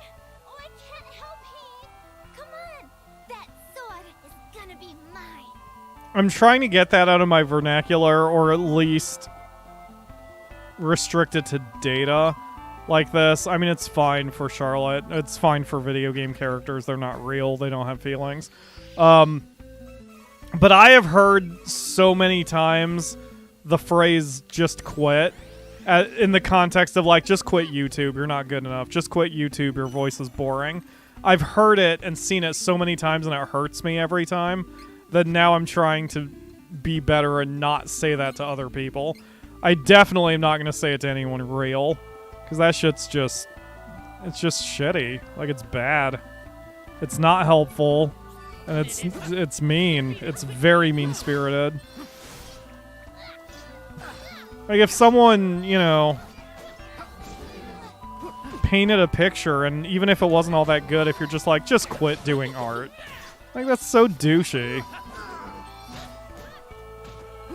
And I think I'm really sensitive to it because that is why I've not sung. Because I've heard enough critiques that are that sharp that it hurts. And it's not even always from people who are malicious. Like, one of them was the Akamura.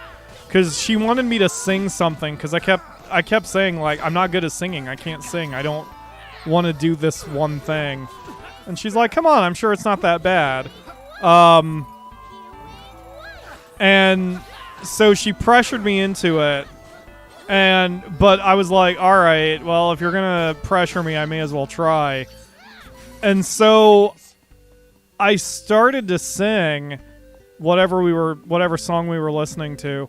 But I was super nervous. Like, she had made me nervous anyway. And then there was that added pressure of, like, she kind of made me do it. But I really tried, and then within, like, 2 lines, she's like, oh, come on, stop. You're not even trying seriously. And that really hurt. And I was like, no, that is my best. I'm not a singer. I can't sing. I don't understand the concept of hitting notes. Like, I can't hear the notes coming out of my head. And so she felt really bad. Like, the Akamura was super apologetic. And she totally didn't mean it. And I understood, and she felt doubly bad because I was like, I'm not gonna sing. Like, I don't want to ever sing in front of you for that reason. And she was like, please don't just stop because of what I said. No, I'm sorry, I didn't mean it. But it's like, that shit gets so ingrained in my head that I can't shake it. And so I'm like, well, I just, for this one thing, I do give up. And again, it's all... I understand that if I was just like, you know what, I'm going to learn how to sing, and I took lessons, and I tried, and I dedicated time, then I'm sure I could be passable. But singing is just not...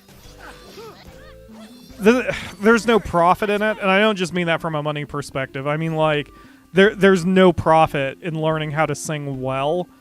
Because the only reason you would ever learn to sing well is if you're singing for someone else. Because if you just sing in the shower, who gives a shit? Like, you can be the world's worst singer.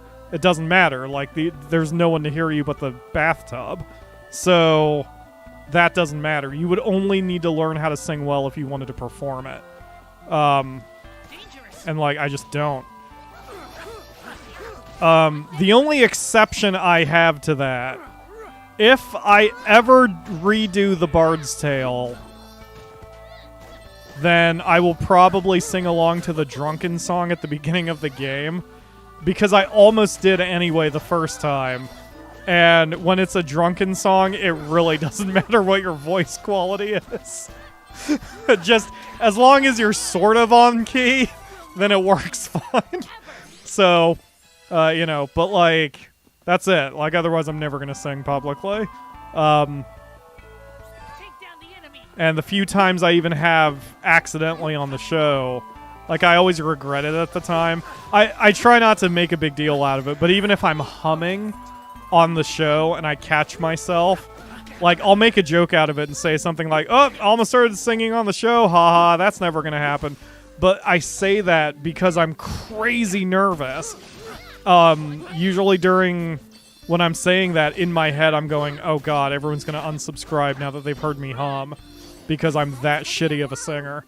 And I just have to kind of let that thought appear for a second and then get out of my brain so I can get back to the show.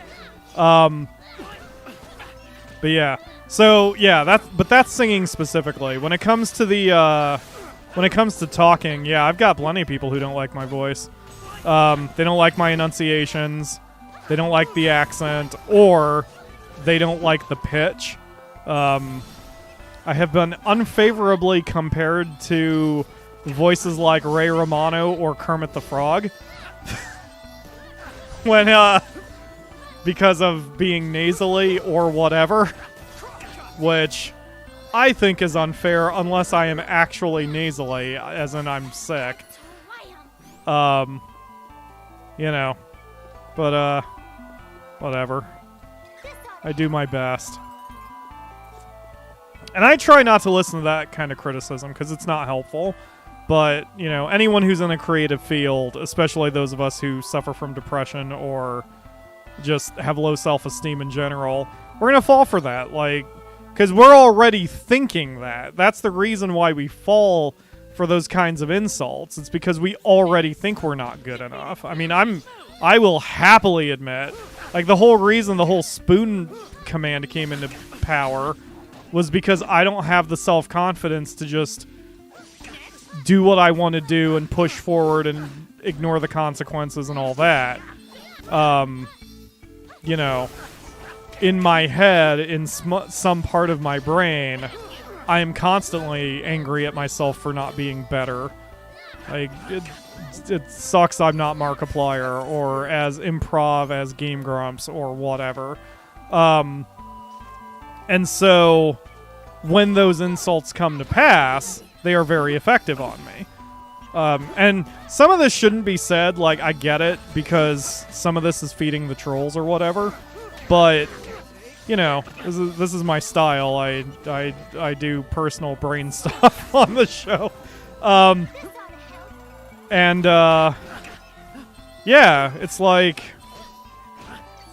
you know, that's why those insults hit me so hard, because I'm already thinking them about myself. And every day, every stream is legit a battle between that I really love this job and want to do it, and also my depression telling me I should stop this job and quit because I'm never going to get 5 billion subscribers. Like, which is stupid, and the whole thing is stupid, and depression is stupid, and brains are stupid. It's all ass. Just the whole ass. The cheeks, the crevice, even the little hairs. It's all ass. Depression is all ass. Go away, evil ninja. So yeah, man. And I think every creative is like that too. Like, even the most dedicated ones who seem like they just have their shit together. Like, there was always a moment. And I think the difference between the people who really make it and the people who do tap out early is whether you know and can learn how to manage those moments. And I don't always succeed. Like, the times when I phone it in here for the show, I don't feel good about it. But when it happens, it happens because my mind can't take it anymore. We had a Monster Rancher stream that I remember our post-stream meeting, both Ledge and Mark were telling me that, like, the instant I opened my mouth, they knew it was going to be one of those streams. Because I'd just been pushed too far with insults and my depression was really kicking up, so I was just like, I don't know why the fuck I do this, because I've only got 6,000 subscribers, and I'm never going to make it, and blah, blah, blah. And, like, it's very unhelpful, because if a first-time viewer hears that, it's very hard for them to want to push through and watch it. And I've been on that side before. I mentioned before, I once looked up a Let's Play for a game that I hadn't seen in a long time, and within about 2 minutes, the Let's Player said, like, this is stupid, and I'm not good at this, and I don't know why you're watching this anyway. My legit immediate reaction was, yeah, I don't know why I'm watching it either, and I stopped watching. And it feels mean because I've been there. However, it's not very good to listen to. So that's why when I do... Oh, level 38 or higher. Oh, geez, we've still got a ways to go. That's why when I do have to vent like that, I try to make it kind of deep into a series. Because if you're watching episode 58 of something, then you already know the kind of person I am. And, you know, that depression is a big thing I live with. And that usually people who watch that much give me a little leniency. But you still wouldn't want to hear it for 4 hours. So that's why I always try to keep it relatively contained, or at least within context. Like, discussing it like this, I think, is okay. Who is switching classes? Because, you know, this was the topic that I apparently just randomly chose. But, like, you know, yeah, so it's just, I don't know. But, oh yeah, the original thing was like, that's why those insults really get me, because I'm already thinking those things. Just, usually I can control it, and I can keep it in context. And some days I can't. And that's why I've legit been worried that even if... Wait, Kevin's dead? What the hell took you down, Kevin? I'm not healing you. You stay dead. I'm not wasting a couple wishes on a fucking rabbi fight. You're lucky I'm gonna heal you after this. Piece of shit. Anyway.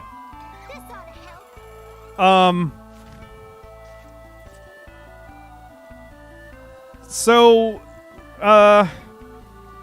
focus, reason, doing the show, lost my train of thought, too busy dealing with Kevin's mistake. I've legitimately wondered if I did make it, like, if I go viral and overnight I get 100,000 subs and the channel starts paying for itself, am I going to be happy? Because, like, that's always something that depressed people have to deal with. And I think part of it is that a lot of depressed people don't ever get to the point where they can make it because they'll tap out too early. So it makes me honestly wonder, if I get there, is that still going to make me happy? Or am I still going to have imposter syndrome? And knowing my own brain and history, I probably would still have some degree of imposter syndrome. If I have 100,000 subs, and all of a sudden the Discord blows up so much I can't keep track of it, and the channel pays for itself, and I'm living the dream, I'm still probably going to be like, I don't deserve this. There's so many better YouTubers out there, and I'll still never be Markiplier. And, like, that shit sucks. Like, that's horrible thinking. It's very dangerous thinking. But, you know, you can't help your brain. Brain chemistry sucks. Like, that's the worst part of it. That's what a lot of people who shit on the concept of depression don't understand. That, like, you know, you can't help this shit. It's not like I wake up in the morning going, you know what, I want to be sad today and doubt everything I've done for the last 4 years. It's not the way it works. Just, sometimes your brain is an asshole. The whole ass. And, you know, sometimes your brain is good. It's just kind of a crapshoot when you have depression. You never know what your brain's going to do in the morning. Didn't mean to turn this whole thing dour, by the way. That's sort of where my brain takes me. I guess it has been on my... Ow, dick. It has been on my mind this week. I think that's why it's kind of kind of on me right now. Whoa, that was a lot of critical hits someone just did. Or maybe they both landed them or something.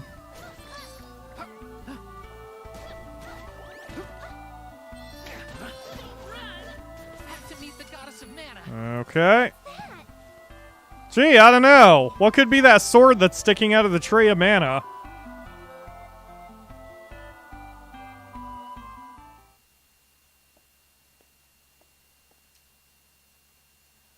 This is the most pathetic thing I think I've seen in this game. And that's really saying something. Please fall in the water. Oh, don't rush it. You have to feel the connection to the sword in your heart.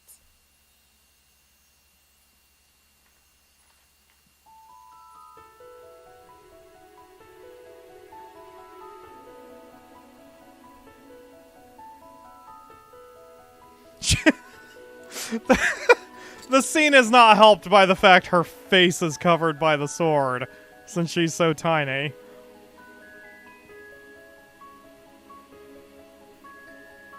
This is the most ridiculous run I could have done for this game.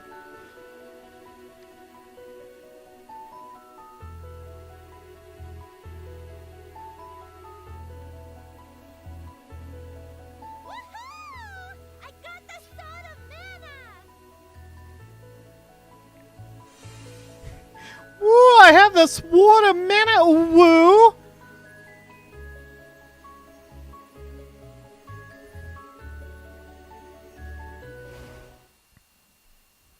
I now have hemorrhoids, ooh, whoa! How do I look with this sword, Bailey? Bailey? Hey! Where are you, Bailey?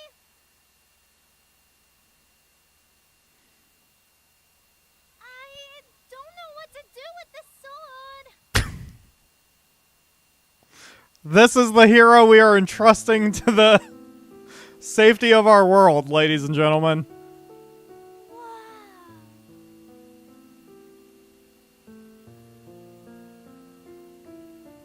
I am a shadow of the goddess of Manah. Charlotte, true wielder of my sword. I have clearly made a mistake. But where did Bailey go? Barry was taken prisoner by the forces of evil. What? Please, you must go to her. No! Not Bailey! What do I do? How do I help her? Manah has all but disappeared from the world. Soon, the mana tree will wither and die, and I will be no more. There is nothing more that I can do for you all, except leave you with this.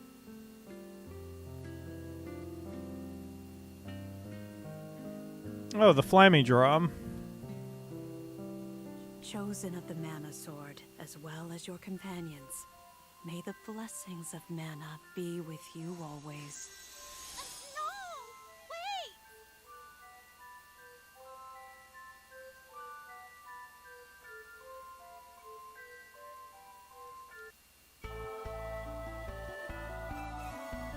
Yay.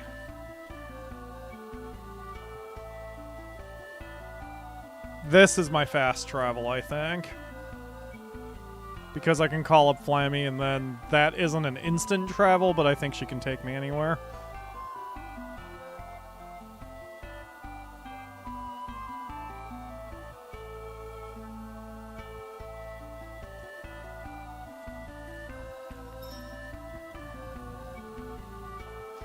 Playing this game... I know I said this on the first run, but playing this game makes me want to play Trials of Mana. Like, the original one on the Super NES. I can't remember if it was ever released here. I don't think it was. Like, the whole reason they made this version was because the original Trials of Mana never got a US release. But then they came out with that Mana what is it, a 3-pack? And it has like Secret of Mana, which is the famous one. And then I think it had a different mana. Maybe it had the original mana too? I don't remember. I do know the first mana game, the first actual mana game, was for the Game Boy, and in the US it was called Final Fantasy Adventure. Because again, Japan being Japan, and the game industry at the time, Square Enix didn't trust us, well, Squaresoft didn't trust us to buy a game that didn't have the words Final Fantasy on it. So they marketed it here as Final Fantasy Adventure. And I remember when I played it, it was weird, and it felt weird. But at the time, I had only played Final Fantasy 4 and 6, which are Final Fantasy 2 and 3 at the time. And then there was another one called Final Fantasy Mystic Quest on the Super NES. And I still can't remember what that game was. I think in Japan, that was not a Final Fantasy game either. It is Baby's first RPG, though, which I don't mean to say derisively. Like, if someone has never played an RPG before, Final Fantasy Mystic Quest was not a bad introduction into the genre. It wasn't a good introduction into the genre, but it wasn't a bad one. But yeah, Final Fantasy Adventure. I thought about doing that for the show sometime, because it's a pretty short game, and it is Mana 1, so I don't even remember what they called it. Like, I don't remember what the Japanese name of it is. For that matter, I don't even remember what Japan calls this series, because they don't have, I'm pretty sure they don't have the word mana. I want to say it starts with an S. Like, it's a Japanese name. I haven't really memorized it. Easy to find if you look it up on Wikipedia or something. Yeah, I was thinking about doing Mana 1 just for kind of the historical sake of it. It's the Crimson Wizard? And the Darkshine Knight? What's going on? Duran, I have failed. The enemy invaded our stronghold in Dragon's Maw unopposed. Our leader, Dragon Lord, is no more. This is the end. The wizard was no match for his foes. I too will disappear. The Dragon Lord's dark magic was all that sustained me. An already departed soul. Foes?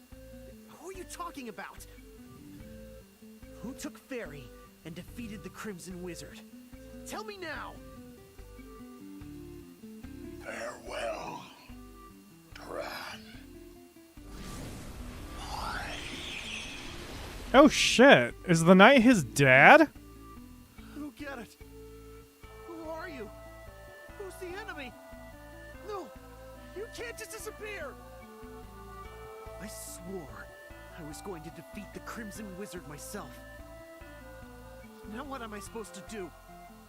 Huh? Wait.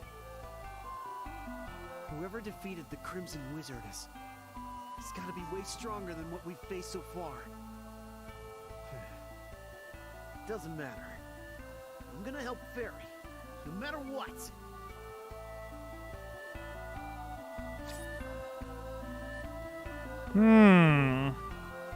Also, didn't the Crimson Wizard survive this in Angela's run?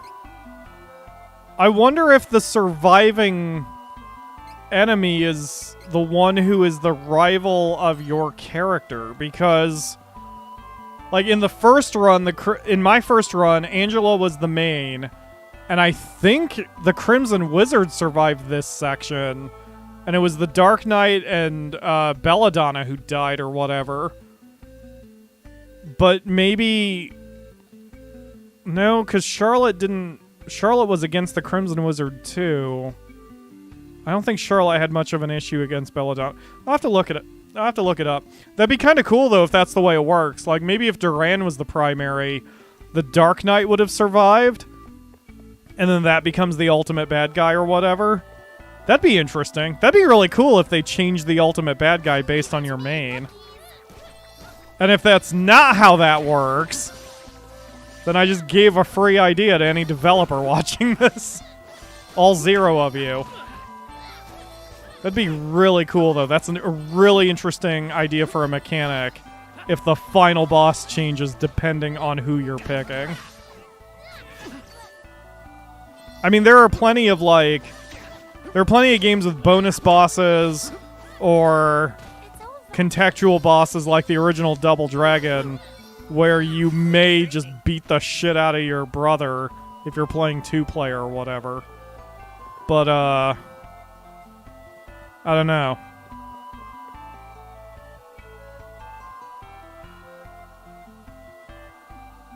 It is over. All of it.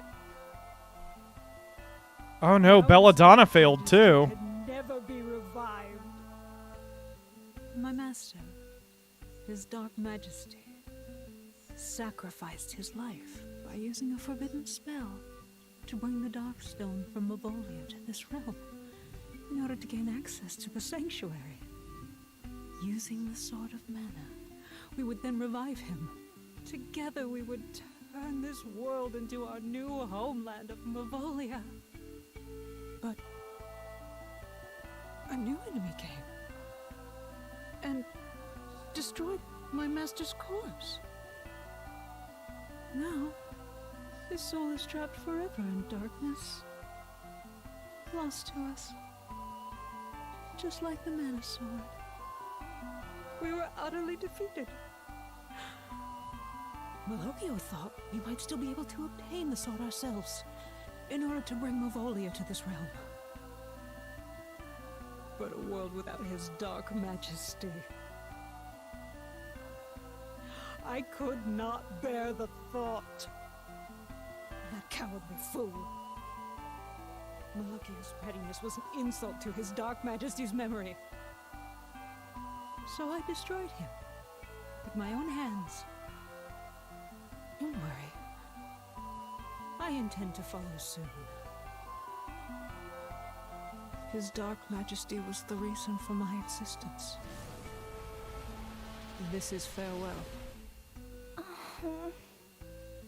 Yeah, okay. And then I'm seeing ahead that the last remaining boss here is the Jester, and the Jester is the one that is against Charlotte. So maybe there's more than just 3 main enemies, because there's the Crimson Wizard, the Dark Knight, Belladonna, Belladonna's Dark Master, the Jester, there's Kevin's dude that we killed in the forest, whose name eludes me. There's also some asshole standing next to the Jester. Maybe the final boss does change and evolve based on who you've got as your main. Because I swear we had to fight the Crimson Wizard after this as Angela. I'm going to have to go back and look at the footage again. Because I've got Duran in a side file, so I wonder if when I get to this point, the Dark Knight is the survivor here. And if I play as Hawkeye, Belladonna would probably be the survivor.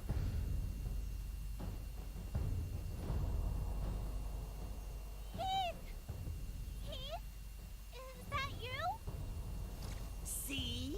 I told you. He's no longer the Heath you remember. Meet Tainted Soul, my subordinate.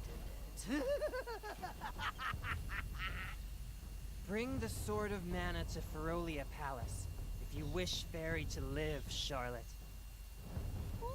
And, like, this scene wouldn't make sense if Charlotte wasn't in the party. Well done. I will go on ahead.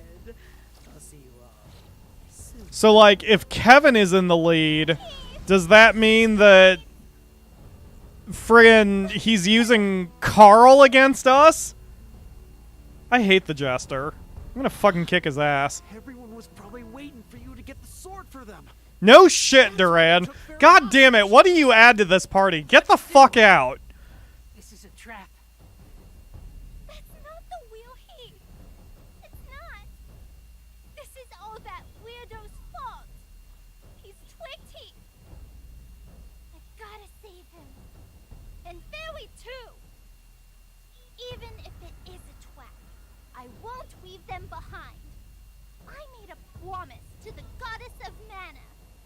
We gotta go to Ferolia. You pop the achievements just by having the party in your group. So, hold on a minute. I know I don't usually do this on the show. I'm gonna look at the achievement list real quick. So, like, yeah, there's complete Hawkeye's story. When I first glanced at the achievement list, it was complete this person's story, complete this person's story. And I'm like, holy shit, do I have to beat the game 6 times to pop all the achievements? No, because I popped these 3 by having them in the team from the start. Let me see the achievements I don't have. Complete... Okay, so, like, I'll probably pop complete Duran's story, complete Kevin's story, and complete Charlotte's story at the conclusion of this run. It's probably one of the hiddens. I'll have to look through that. This is interesting also. Like, Crowbeak has taught me about looking at the percentages. Because that tells you how people play the game. So, complete Kevin's story is a 39%. And that's the lowest number of the group. And so that means Kevin is the least picked person out of all 6 people. Or if he is chosen, there's less than a 50% chance that player is actually going to finish the game. Whereas with my first 3, see, Angela's at 51.5. She's the highest. So most people who pick Angela are going to see out her game. And Reese is at 50%. So the 2 hot boobulous ladies are at better than 50%. And everyone else is below 50. Hawkeye is below 40. That's really fascinating to me. So most players must pick at least Reese and Angela on their team. Very interesting. Alright, anyway. Let's, Ooh, we've only got 13 minutes left. We'll, probably have to kind of get organized and then get out of here. How do I... Alright, wait a minute. Items. Okay, we don't want that. We don't... Yep, we don't need this. We don't need this. Okay, nope. Oh, the interface here is annoying. Flammy drum. There we go. Ugh, hiccups.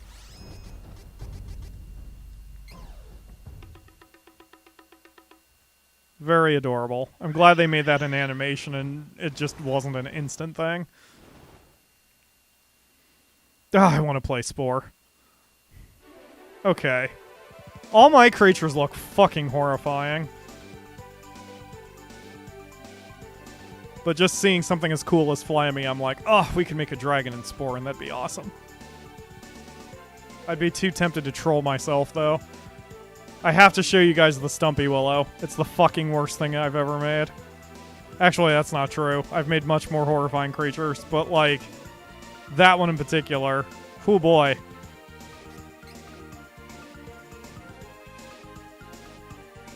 I think I traumatized Soul when I sent her a screenshot of the Stumpy Willow. It has 5 eyes and its eyelids all go in different directions. And apparently when Soul was looking at it, no matter what angle she looked at the picture from, it was staring back at her. And she was very upset.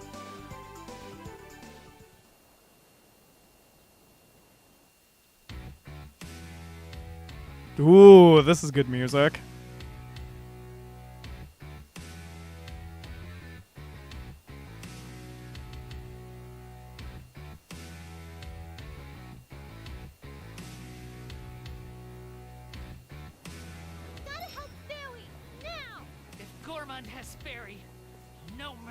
Oh, that's some dirty music. I like it.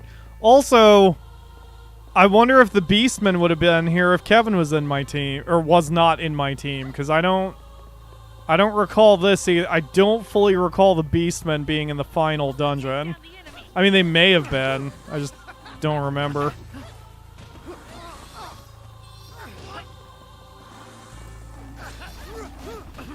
Ugh.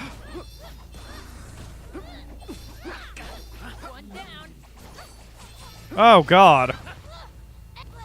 Not much room to dodge when his attack takes up the whole arena size.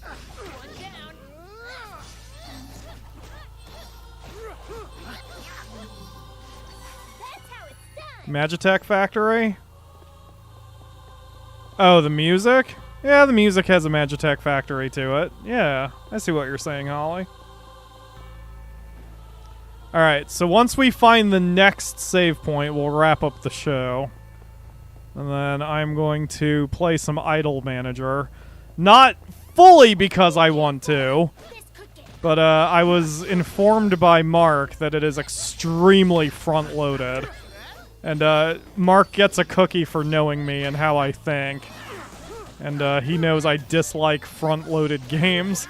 Evil Genius 2 was exhausting. The tutorial's like 3 hours long.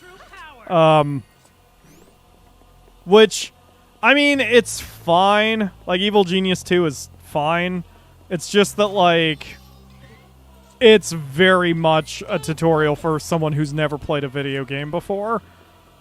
Crowbeak has a really good idea for that. She thinks the game should have contextual tutorial, or not even contextual, but like choice-based tutorials where it's like, I've played this game before, or I've never played this genre before, but I've touched video games, you know? So it's like, you don't have to tell me that WASD moves the camera. Every game made after friggin' 2008, WASD moves the camera. So, you know, just focus on the game-specific shit that I need help with. But there aren't very... You know, it's like it's hard to make a good tutorial. I mean, that shit's gotta be difficult, right? To consistently make the right amount of help for everybody. I don't know. That's probably gotta be hard. One of these days, my to-do list is to teach Soul how to play Football Manager. And I successfully taught Squirrel Hog earlier this year how to play Football Manager.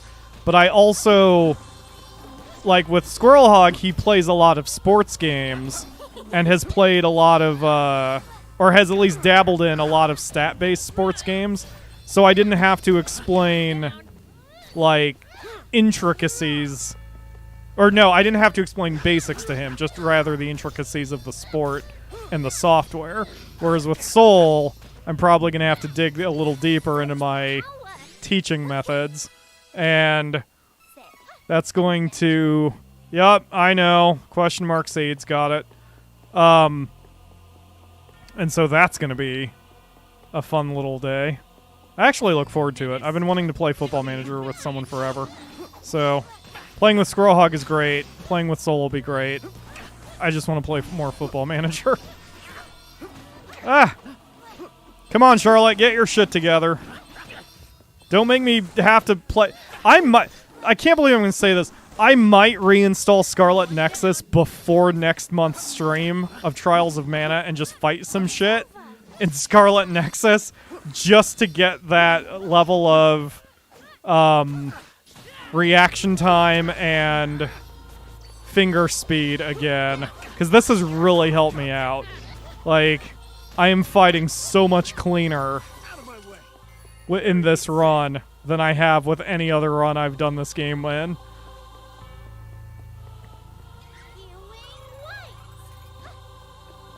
No treasure. Okay. Come on, Charlotte. Find your path. Find your path. Walk through the halls. There you go. Touch the that. Okay, fine. Discard the candy. Just huck it. Huck the candy. Yeah. like, that's the weird thing, Ledge, about Scarlet Nexus. Like, as much as that game took it out of me, it's still not a bad game. Like, a lot of the games I play for the show, for IGN, I don't want to touch ever again. Scarlet Nexus was not that bad. I don't know, maybe in a month it'll not feel so... I shouldn't do it for a whole run on the show, because the problem is, since I've now experienced the story twice, theoretically experiencing the story 2 more times for the sake of an audience will probably drive me insane. So, yeah, I probably won't do it for the show. But to get my reaction time back may not be so... Actually, Monster Hunter could do that for me. Because holy crap, you need reaction time with Monster Hunter. Anyway, that's going to do it for today. 3 hours 55. Hopefully that's close enough to 4 for Soul. And I'm going to get out of here and play some Idle Manager, figure out how that game ticks, so I'm ready for the stream when that happens. Tomorrow is Hitman. If you're watching this live or on release day, the stream schedule is currently accurate. It may still change when I start getting responses to patron choices. But yeah, Hitman tomorrow. Got Act 4 of the 7 Deadly Sins. It's going to be a lot of fun. So hit those likes, hit those subscribes, hit those bells, pet your cats, and I will do the same over here. Except I can't subscribe to myself. YouTube doesn't like that very much. Thank you all very much for watching. I will see you again tomorrow for another stream.